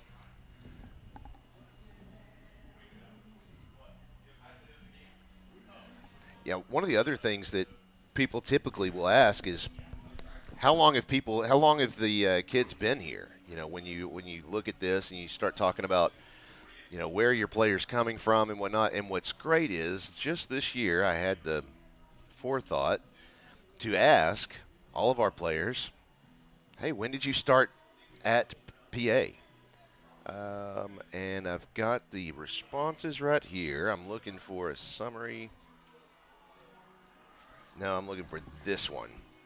So in what grade did you start attending school at Pulaski Academy? It looks like 40% of the team this year started in pre-K. Is this the entire team or just the seniors? It's all of the entire team. Oh, wow. Okay. You've got, and then this is a breakdown of the actual students in the team. So you've got 19 of them are seniors, 15 are juniors, 22 of them are sophomores, and 1 who answered this is a freshman. Gotcha. There actually is one freshman on the varsity roster. But yeah, 40% of them started in pre-K. You had 2 in 10th grade, 3 in 9th, and it goes down from there. So 4th and long, and that one's nearly picked off. But honestly, it works out better for the Rebels if they get the ball where it started as opposed to right there. So great job by was that Lucas? No, Orlando Weber on that play. 34. Number 1. Oh, okay. Yeah, you're absolutely right. You have to think about where you are and what the. Well, he was kicking himself because he was like, I could have caught that, and then. Then he realized. Yeah. Okay. Seen that before. 3 minutes, 24 seconds left in the third quarter. This seems like the quarter that has lasted just forever. The same thing happened last year. On every broadcast I was on, it's like the third quarter was the last 2 minutes of an NBA game. Right. You know, just. It was an hour long. This is again. Welcome to the podcast. Ends. Yeah. Handoff here to Caden Willis. Woo, He'll get the first down. Still fighting. They're going to mark him a gain of 11. It looks like. That will move the chains. Another first down.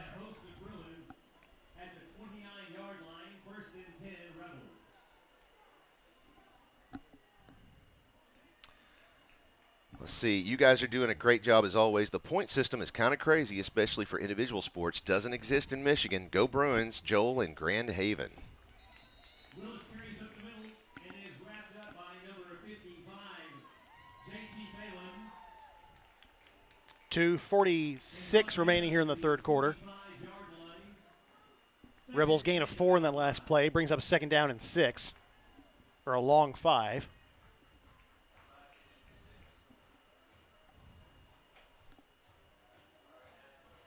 DeJohn under center. 2 backs behind him and an eye. A handoff to Miles. Haven't said his name in a minute. And he gets stopped after maybe a yard of progress. Brings up third down.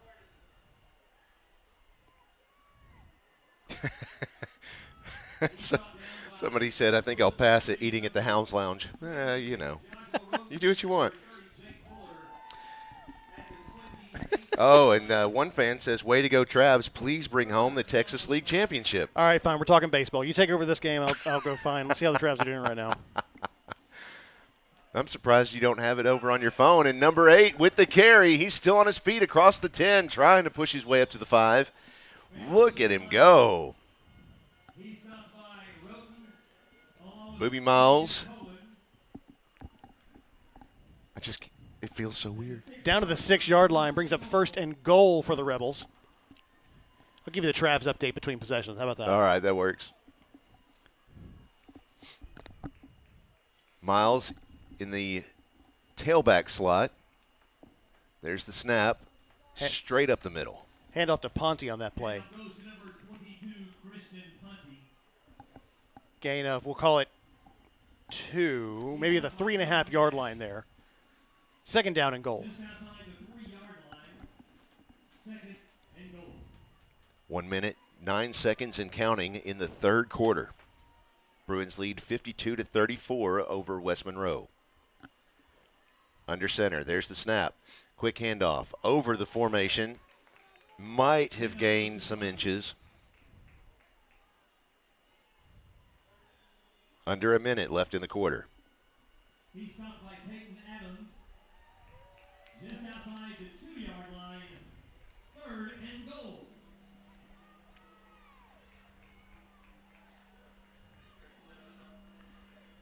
Rebels seem content to take as much time off the clock as they can here at nearly the end of the third quarter. They've only got 11 seconds left on the play clock. DeJohn under center again. This time a pitch back to Miles. Miles hit just shy of the end zone. They're going to mark him just shy. Wow. Oh, wow. I thought he had it. Fourth down. 10 seconds and counting here in the quarter. Nope. They may just let it expire. Say we're going to take a long walk. And that is the end of the third quarter. Wow.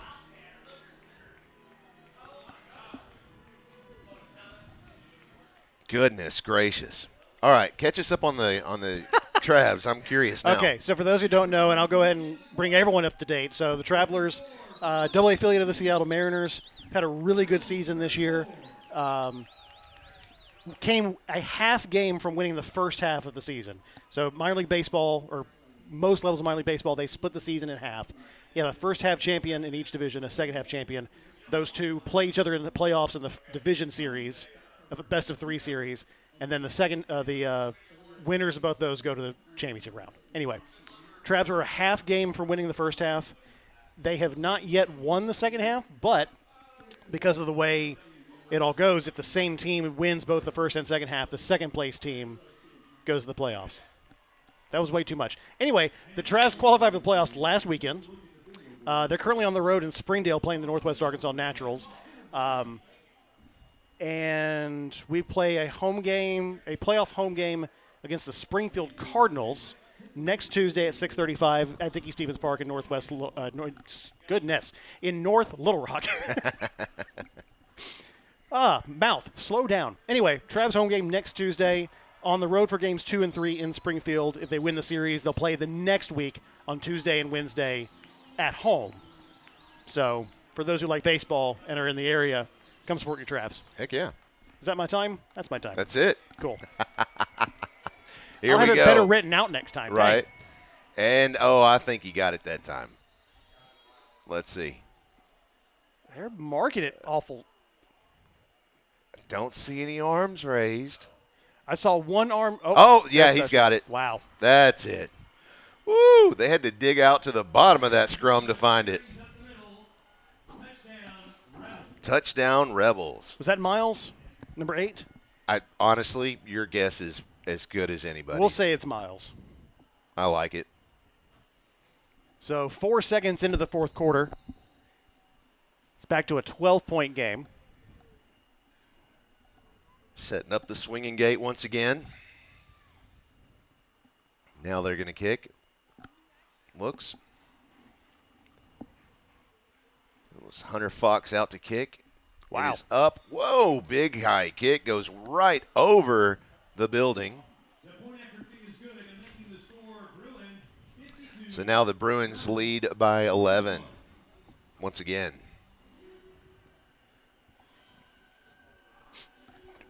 Two quick notes now that I'm thinking about baseball. Okay. Sorry. Okay, Yeah. so 2 things about the Travelers that's been very interesting this year. 1, we've been a Mariners affiliate since the beginning of the 2017 season. So 7 seasons, not counting 2020. Sure. Back on last Friday, the Travelers got their 500th win as the Mariners affiliate. Nice. They have the Mariners organization has the 3rd best winning percentage in AA since that time. Wow. So the Travelers have had a really good time since 2017. No championships yet, but we're looking to try to do that now. Really fun team, running constantly, and actually just broke the single-season record for the Travelers in stolen bases in a season, a record that was broken just last year. And keep in mind, that's dating back to like 1966 or something. Wow. Like that's fun. I mean, you've seen they're constantly they're constantly getting caught on the base paths, but they're constantly stealing. So Yes. it's fun. So it's fun baseball. It is Come fun. watch. Travs.com. Now I'm done. Here's a kickoff. Oh. Fox boots it to the end zone. Yes. So Bruins will start on their own 20 once again. Yeah, and he wanted it. You can tell he wants to field a ball. Oh, yeah. He wants it bad. When's the last time? Have they had any kickoff returns for a touchdown yet this year? No. I feel like there was one last year that we had. There may have been, but I wouldn't remember it. I mean, same, but life's a blur. Yeah, you know. When you're Joe Hyman used to do it.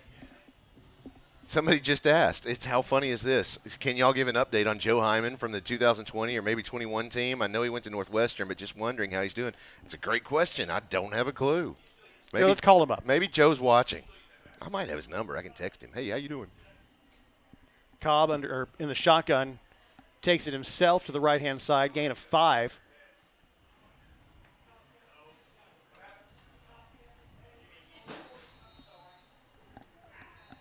And we have an injured Rebel, looks like Stewart, number 99, in the Bruin backfield.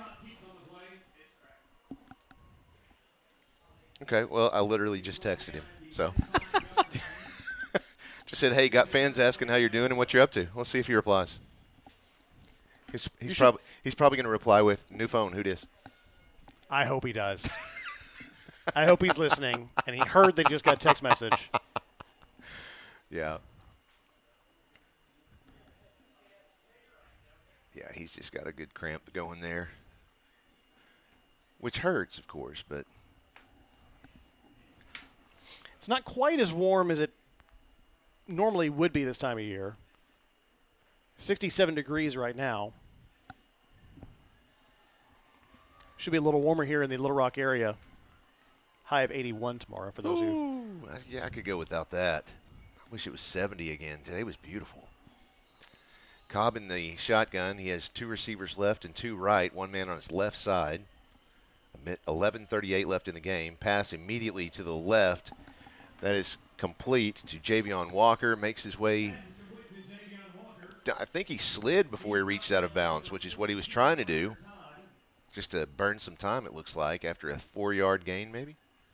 3rd and 6.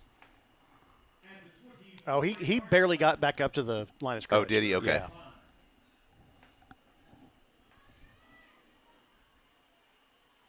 Same formation. Now the Twins are stacked on either end of the formation. Walker on the right side now gets up to the line on the right. Triplets stacked on the right side. Pass goes to the right to Walker. Turns it upfield. Trying, pushing. There's a flag. The flag is out there at the 24-yard line. This one may be going backwards. Yeah. So Joe Hyman says he's doing very well, just getting his mind right for tomorrow's game. So he's at Northwestern? That's what I asked him. Number 8 of the offense, 10 yards from the spot of the foul. Replay 3rd down. Wow, that's tough. So that'll be 3rd and 16. Have you seen the stadium situation at Northwestern? No. So they are renovating, I believe it's Ryan Field, their big stadium. Okay. And their temporary solution, as Cobb's in the shotgun, 4 receivers to his left here on the near side, rolling to that side. Cobb, caught in the backfield and brought down to the 5-yard line. It's a big takedown by number 18, Tyler Roark. So Northwestern, they are playing on a temporary field. They're playing on their soccer field that they put a temporary stadium around, but it's smaller. But it's like right next to it's like right next to Lake Michigan. Yeah, it looks fantastic for a temporary set of that. I believe they're there for 2 seasons, and then they're reopening Ryan Field after that. Very cool. They're playing a couple of games at Wrigley. Interesting. Which is cool. They've done before, but. And he does boot this one away. The referee had to get out of the way. Takes a Bruin bounce at the 46 across midfield and down to the Rebel 41. Good kick. So, yeah, to answer your question, Joe is at Northwestern still, and he said he's just getting his head right for tomorrow's game. Folks, if you are interested, Pulaski Academy is currently accepting applications for the 25-26 school year. And now is the time to submit your application for your child or children who are not currently attending PA or who will be new to PA for the 25-2026 year. You don't have to reapply or submit an application to re-enroll. Currently enrolled students are already enrolled for subsequent school years. Handoff to Miles. Miles gets away from a couple of Bruins, down to the 50-yard line, gain of about 9 yards there for Miles.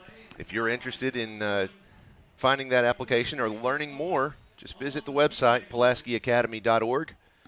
During the day, at least, there's somebody there to chat with you live. So if you have questions, you can just pop in right there and ask them. Don't have to bother with getting on the phone with some stranger. Sometimes it's weird, you know. But no, our folks are great. Deal with Matt and Greg and the others there in the admissions office, and they will answer all of your questions. Cade Nash in on that tackle with a couple other Bruins. No gain. Ooh, a slight gain.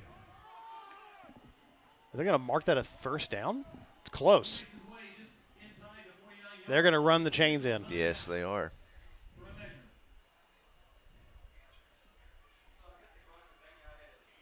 This is going to be close. Got an opportunity for those who are already parents of kids at Pulaski Academy. You can join head of school Gary Sullivan for the Bruin Blend Coffee and Conversation over the next few weeks. He's going to discuss the PA organizational structure, our school year theme, and other important information. Those are from 8:15 to 9:15 in the Murphy Theater here on campus. Got one coming up on September 17th for ECS students. Have one just today for middle school students, middle school parents. Lower school parents can attend the one on Thursday, September 26th, and upper school parents on Thursday, October 10th. Again, those are from 8:15 to 9:15 in the Murphy Theater. So they judge that to be a first down for the Rebels inside PA territory. 1st and 10, West Monroe. 9 minutes, 21 seconds left in the game. Ryder to John has the snap. Looks to the left side. Passes. Going deep. He's got a man there. Oh, he's at the 10, the 5. Let's see. Did he stay in bounds? No. At the 1-yard line. So a 48-yard play for the Rebels, and that's a big, big play. That's the perfect thing to do after a flat-footed situation like that, too. You have a delay. You bring in the chains over. Yep. Like, let's go for the end zone. Why not? Hail Mary, let's roll. Like it. A 1st and goal in the PA 1 to John. Handoff. And the players think they have it. I'm waiting for a ref. Yes, there's another West Monroe touchdown. Score now 52-47. That's much more indicative of how the rest of this game has gone. No kidding. Imagine how different this game would be if you didn't have a couple of just ill-advised penalties. Yeah. And 3 straight recovered onside kicks for the Bruins. Oh, my gosh. Be so different. So 52-47 here before the PAT try, and they're going to go for 2. Was that Miles on the touchdown? I'd have no clue. Perfect. Well, handoff to Miles, and he fumbles it.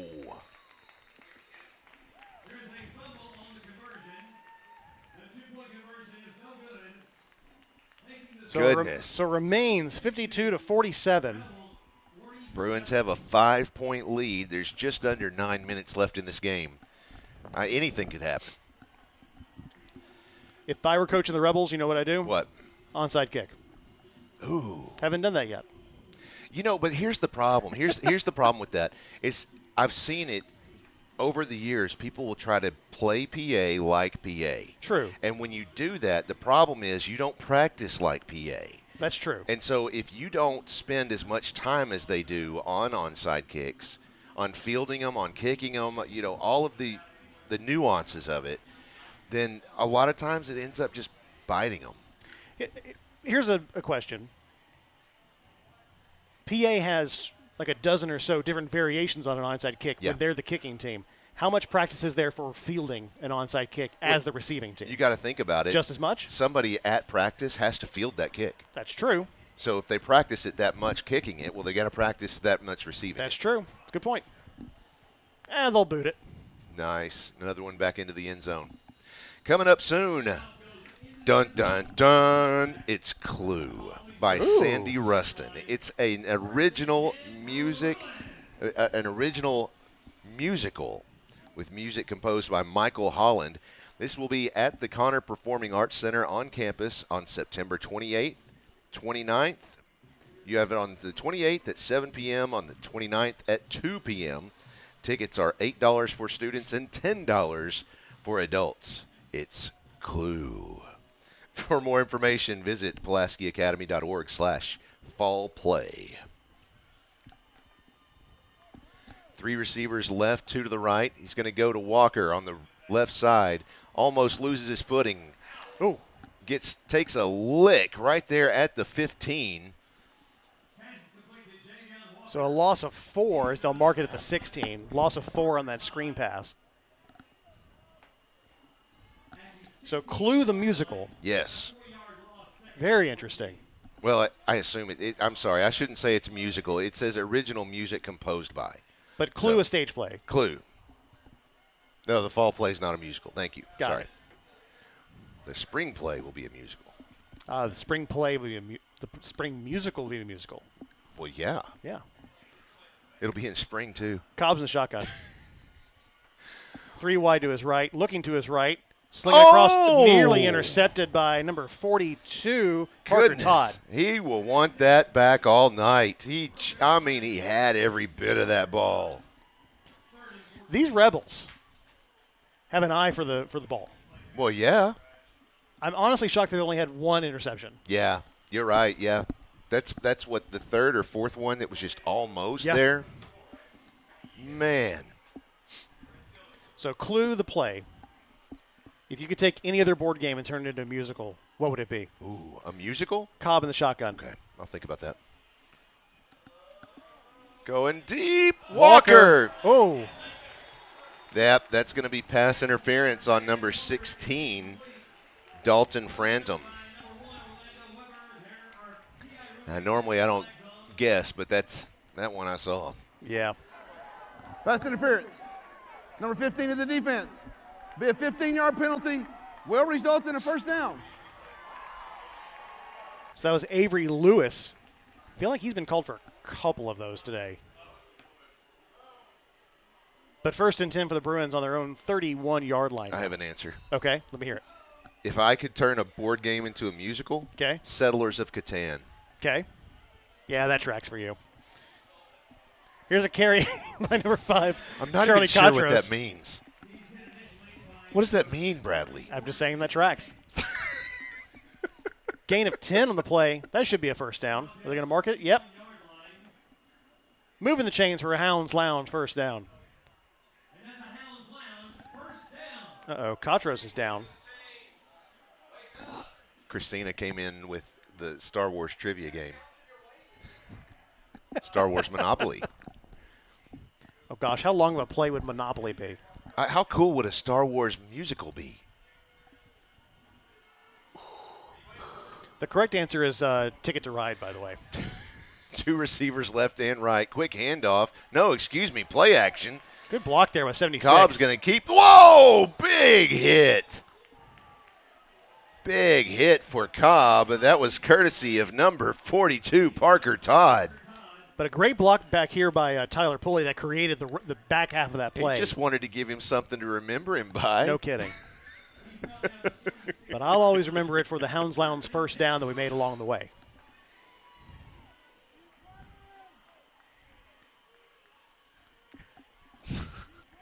Cobb in the shotgun. 2 receivers on either side. Walker to his left. Here on a 1st and 10 try. Walker handoff heading to the right. Walker trying to take that blocker with him. They're going to mark him 4 yards up. Is some extracurriculars after the whistle. Mm-hmm. No flag, though? No flags, though. It's getting close. Oh, you wanted it back on the other one? I think I already answered no on it. It's all right. Thanks for streaming the game so you can watch it. Well, absolutely. That's why we do it. Go Bruins from Team Hyman, watching from Evanstonville. Or Evanston. Evanston. Just north of Chicago. That's where Northwestern is. Another handoff to Walker, and he's pushed back again. They're going to say no gain, no loss, but he's slow to get up. Yes, he is. He's shrugging off the teammates there. Got Dr. Abler and others from Bowen Heffley Orthopedic out there to help him out.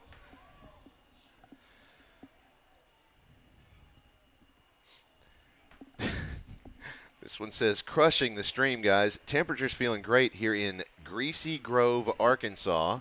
That's from Bradley. They want to know. Where's Greasy Grove? Don't give me line.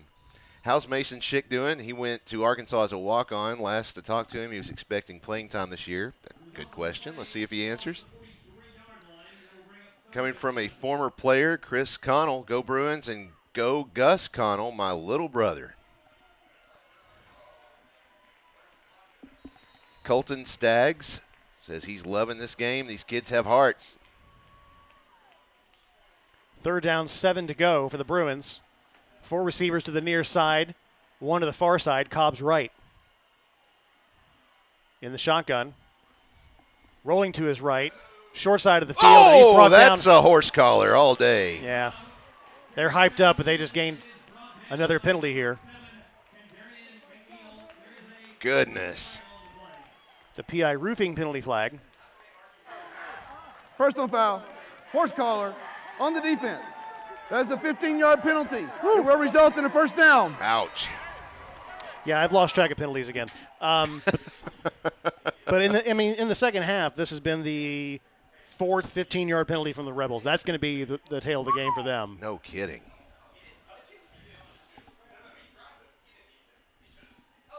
Yeah, if he had just kind of elbowed him out of bounds right there, he's fine. Oh, yeah. But instead, 15 yards and a first down. Avery Short says, go Bruins. Want to make sure to say happy birthday to Katie Short. She's got a birthday this weekend. She's your lower school art teacher, lower school and ECS art teacher. Handoff here to number 29, Bryce Gittins. So who that was, 29? Sounds right. That's what the spotter says. I like it. We're at 5:26 remaining here in regulation. A 5-point game, 52-47. Bruins lead the West Monroe. I can't believe you just said that. What? I didn't say extra innings. Still. 52-47. Don't start. And it's Friday the 13th. Okay. 2 receivers left to the right. Javion on Cobb's right side. Quick handoff to Walker. He turns it upfield. Wow. He's across the 25. Taken down at the 20. Boy, and he put an exclamation point on it at the end of that tackle. It's good for a Hounds Lounge first down. Yeah, that was 34, Jaden Neck with the tackle. That is another Hounds Lounge first down. The Bruins 1 yard away from the Caldwell Toyota red zone.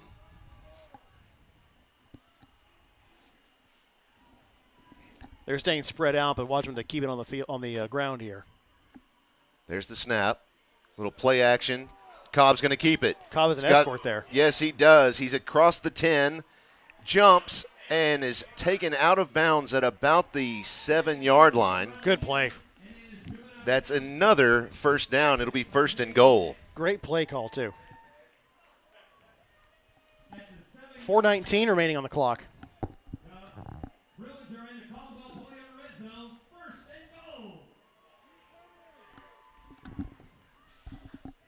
Connor Coldren comes out in a slow trot.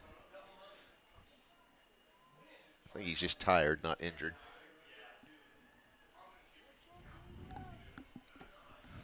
Now everyone quickly shifting in tight. You have twins stacked on either side of the formation. Now triplets on the left side.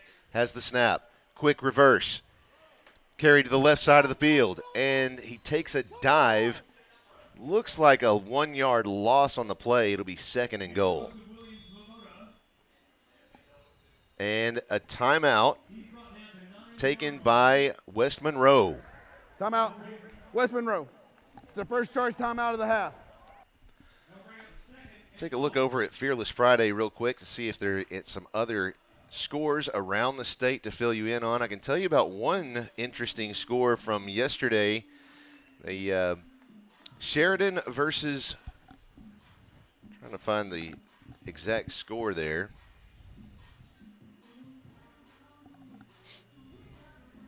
Sheridan versus Rogers. They played yesterday on Thursday.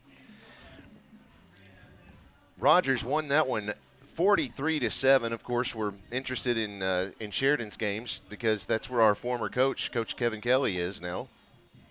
But they lost that one 43-7.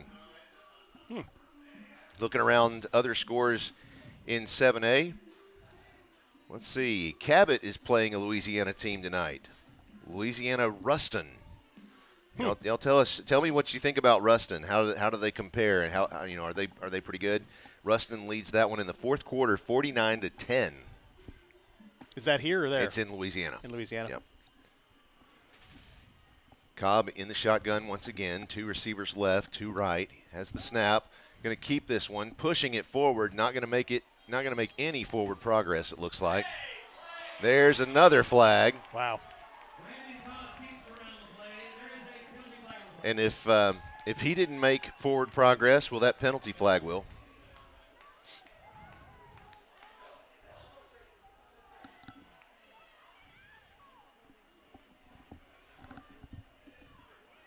Goodness. Marion and Conway played tonight. That's a final already. Marion 7, Conway 49. Wow. Little Wampus Cat action. I like it. I'm a Wampus Cat. Did you know that? Does that mean you went there? Or? Yeah. Okay. Yeah. I didn't know if you meant like generally, like that was your the animal you relate to I identify most likely? as a Wampus Okay. Cat. Meow. I didn't know if that was your Patronus or something. I wasn't sure. I'm going to Avada your cadavra. Second down. Under 4 minutes to play here in regulation. Cobb in the shotgun. Walker to his left. A handoff to Walker as he takes the high snap. Nothing doing on that play. No, 92 had him wrapped up from the second he looked at a football. Third and goal now. Braxton Florentine, not letting him go anywhere. That's a fantastic name. It is. Timeout. West Monroe. That's their second charge timeout of the half. So the Rebels have one more here in regulation. PA with 2 timeouts. 5-point game, 52-47. Bruins with the lead over the Rebels here in the fourth quarter. Oh, to answer that last question, the Ruston Bearcats are defending 5A state champs. Great team this year, too. Good to know. Thank you. So next week the Bruins do not play. That's right. We have a bye week. Yeah. The next game is in 2 weeks on the 27th at North Little Rock. Yeah, playing the Charging Wildcats. I think it's our first game in conference play. It is. Yeah. It's a lot of cats in this area. Yeah.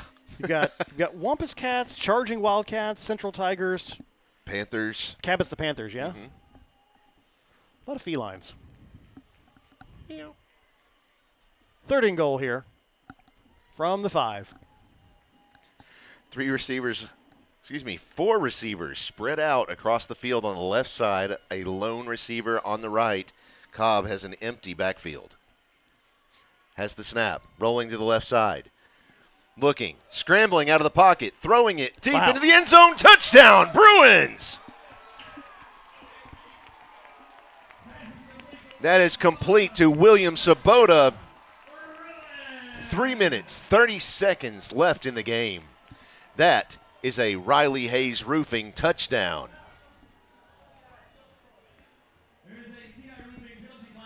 There is a PI Roofing penalty flag on the play. Goodness.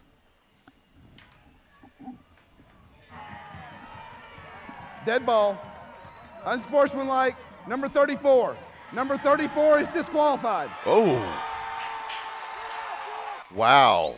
I missed that. Jaden Neck.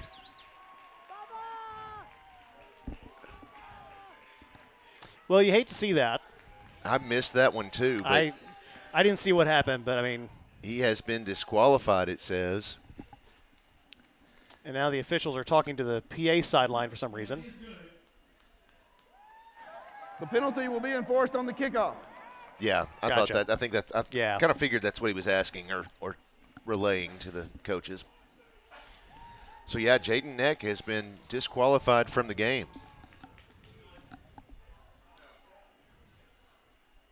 And here's Landon O'Donnell to kick the point after.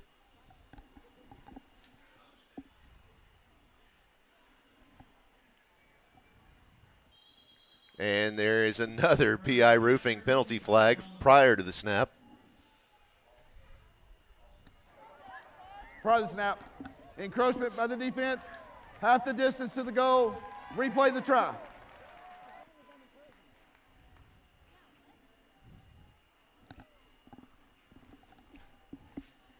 So we'll try again. 58-47 is your current score. And a timeout. Timeout. Yeah. Pulaski Academy. By the Bruins. That's their second timeout of the half. That is a Henson Loop Automotive timeout. So looking ahead, North Little Rock here in 2 weeks. What do we know about the Charging Wildcats? They're a big team. I couldn't tell you much more. I was going to spend the next 2 weeks to look at them and find out. We're so new to this conference. You know, we got to do research on these teams every single week. So I couldn't tell you much about them at all. Well, looking at their schedule, if it'll pull up here. So they're currently 0-2. They are at Benton right now. Don't have a score here on Max Preps. I'm not sure if you have it elsewhere. But they lost to El Dorado 2 weeks ago, 20-14 at El Dorado, and then they lost to Rogers at home, 43-0, which Rogers is pretty stout, yeah? Yes. Absolutely. They're playing 0-1 Benton tonight. Cool. But still, big team, big school. Yes. Yeah. Can't look past them. Cobb, another empty set, has 3 receivers on the right, 2 to the left, now pulls everybody in tight, goes to the back left corner of the end zone, and it is incomplete. So that 2-point conversion is no good. Bruins maintain an 11-point lead in this one, 58-47 over West Monroe. Was there anyone else that came up with the Bruins this year? With as far as the points and all that. Oh yes, yeah. Little Rock Christian did. Little Rock. Okay, yeah. I see them here too. Yeah. I honestly do wish we were in separate divisions, if not separate conferences with them, just because it's, in my opinion, it's not a healthy rivalry. It's not. A healthy rivalry is us and MRA that we played last week.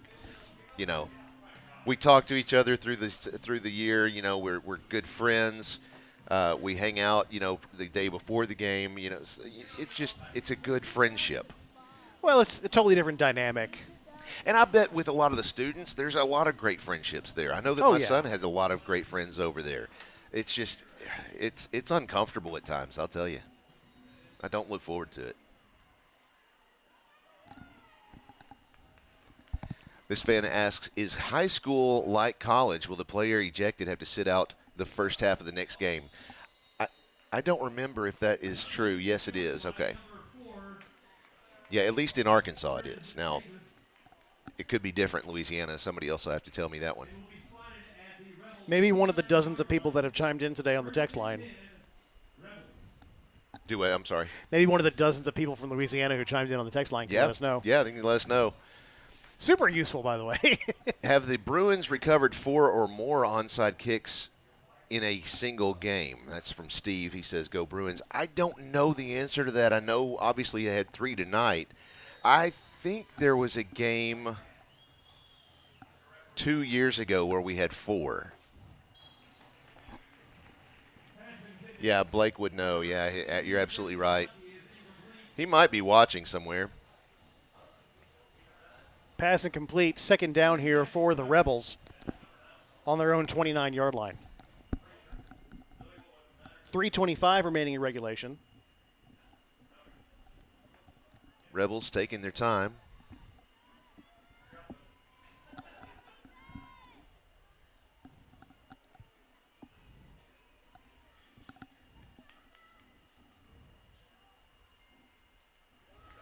Wow, nearly had that one. Probably should have reeled that one in, intended for number 1, Lucas DePriest. Brings up 3rd and 10. Good pressure there. Right. I'm sorry, that was number 4, Davis.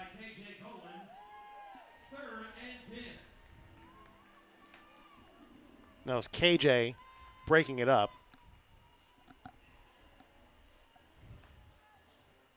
Here's DeJohn here on the 3rd down. And overthrows his man. Once again, Davis intended the bring other up 4th down. The other big Bruin historian is Norisha Woods, and she says, yes, we did have 4 onside kicks recovered, and it was against Little Rock Christian, and she thinks it was in the state championship. Ooh. Well, that just builds on everything else you were talking about a second ago.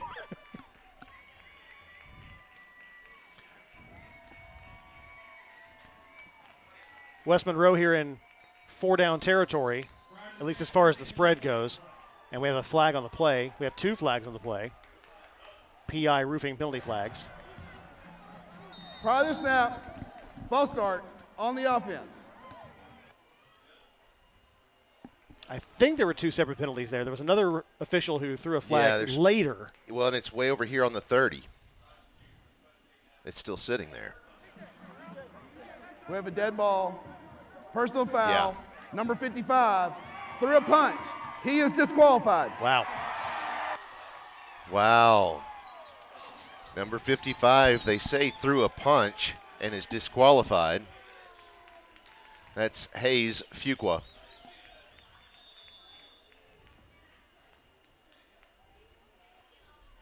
And I think the Rebels just took their final timeout.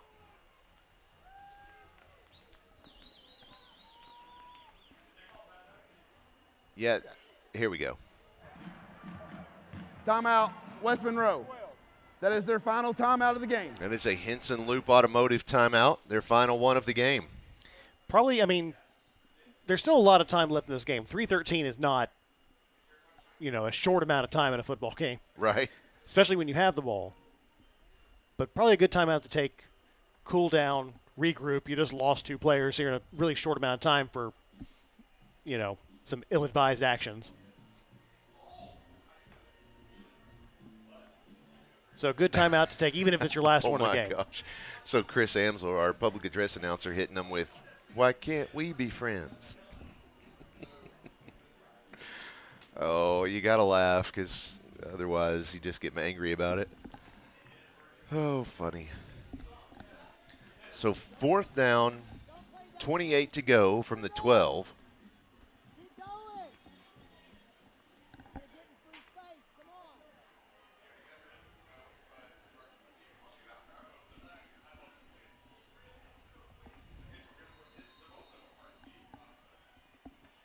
.313 left on the clock here. DeJohn in the shotgun. Chase back to the end zone. And he throws it down inside the 5. And another flag. They may call this intentional grounding, maybe. I have intentional grounding. Number 6, in the end zone. By rule, that is the safety. Wow. So when we said that penalties would be a factor here, yeah, was not expecting exactly this. Right. But I mean, there's early in the season and making early season mistakes, and then there's making, mistakes that lead to being in the position where you have a safety. Right. Not ideal. Well, we had 25 people enter, which is not many, but honestly, I forgot to mention the perfect prediction before we got started this evening, or even more than 90 seconds before it closed. So that's great. So there's that. Did you win? Well, the game's not over, so I can't tell you who won, but I can tell you there are a lot of people who are really close. My dad's one of them. Oh, this one right here might be the winner. Amy Calloway just might have it. I mean, she's only off by 5 points. She's the ECS administrative assistant. She might have it if the score doesn't change. But, I mean, what are the odds of that with 3 minutes left? Never mind. Never mind. Right. As soon as I said it. Oh, look at that. Well, see, and that's what I'm talking about. That was their attempt at an onside kick. And I'm not dogging them at all. I'm not. I'm just saying they don't do it often. They don't do it every single play, every single game. So it's just one of those things that's going to be like, okay, let's go do that ourselves. It's just a matter of preparation. Yes. And PA takes an abnormal amount of preparation. Yeah. for onside kicks. Yes. I mean, that's basically, the fact that there's 12 different variations on it. There's no penalty. The ball was touched by blue before it went out of bounds. First down, Pulaski Academy. Good call. So 1st and 10 on the Rebel 40 for the Bruins here with 3:07 left in regulation.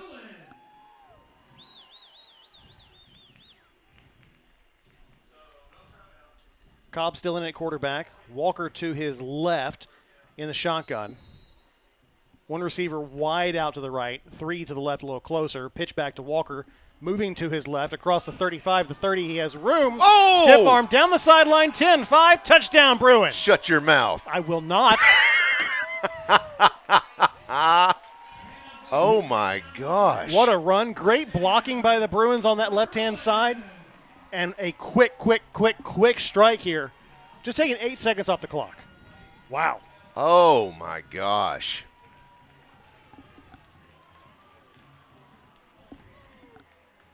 What a play. Javion Walker just going off on that play. So they'll kick it here. We have a new kicker out here. We 45. do. Thomas Cotton, the senior. High snap, but it's down, set, kick, up, and good. Tack one more on it. 67-47. Well, I hope I don't see this person's name in here. Oh, they're from Hot Springs Village, it says. PA has a great program. No one in the last 25 years has ever scored, and I'm going to adjust that to say 67 points on West Monroe. No one in the last 25 years has scored this much on West Monroe. That's what they said. Wow. Kaysen wants a shout out. Hey, Kaysen.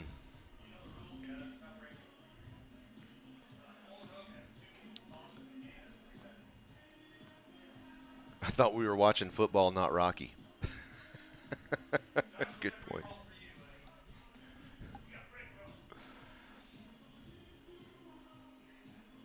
Oh, there you go. Cabot in 2011, they say. We had 5 onside kicks. It was 29-0 before Cabot had a chance at offense. Wow. Here's a longer kick. It will roll out of bounds at the 23-yard line.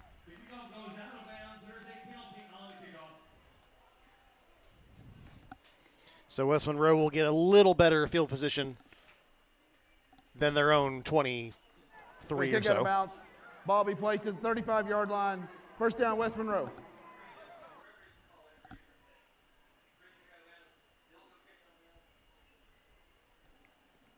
So 1st and 10 on their own 35 for the Rebels. This fan said that Anthony's from Louisiana. Yes, he is. Just about an hour away from West Monroe. That Anthony, of course, referring to Anthony Lucas, our head coach. Little keeper there by DeJohn. Sliding after a gain of 3, it looks like. Yeah. Whoa. Gain of 2. Yep, it's 3. Bring up 2nd and 8. Matt Johnston says, ooh, 2011. Dang, I'm old. Yes, you are, Matt. Let's not talk about who's old. Yeah, right. This time a handoff looked like to Ponte, I believe.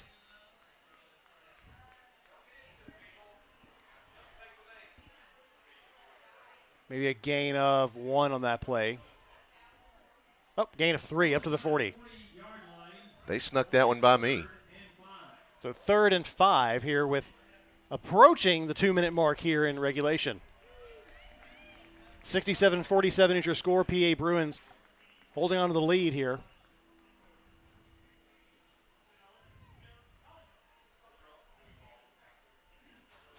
And we have someone else under center. I didn't see his number.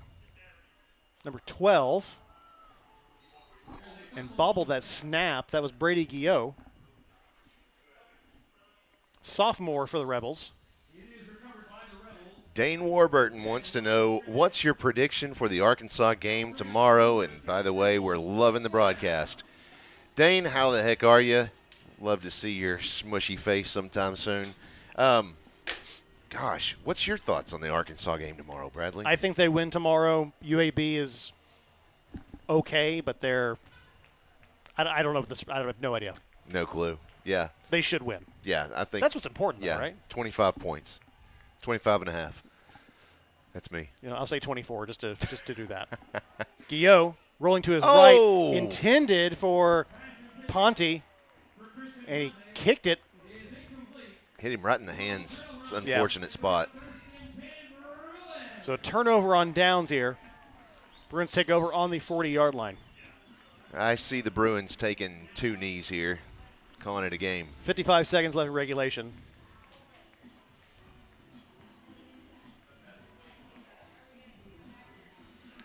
The Torres family in West Monroe says, loving this broadcast, great game. Thank you very much, and it absolutely has been a great game. I mean, this final score is not, it doesn't really do it justice. No, it doesn't. Oh, my gosh, what a fun game this has been. Born and raised in West Monroe, the Rebels have fallen off. Used to be the team to beat. Now they're the team you do beat, he says. Well, I mean, still a good program. Just no doubt. Just a lot of mistakes, especially here late. And those will bite you every time. Yeah, the Bruins will knee it here. Just have to take one more knee to end this game. So close to hitting submit on this perfect prediction so that I can find out who won, because now it's changed up so much I don't even know. We're going to find out real soon.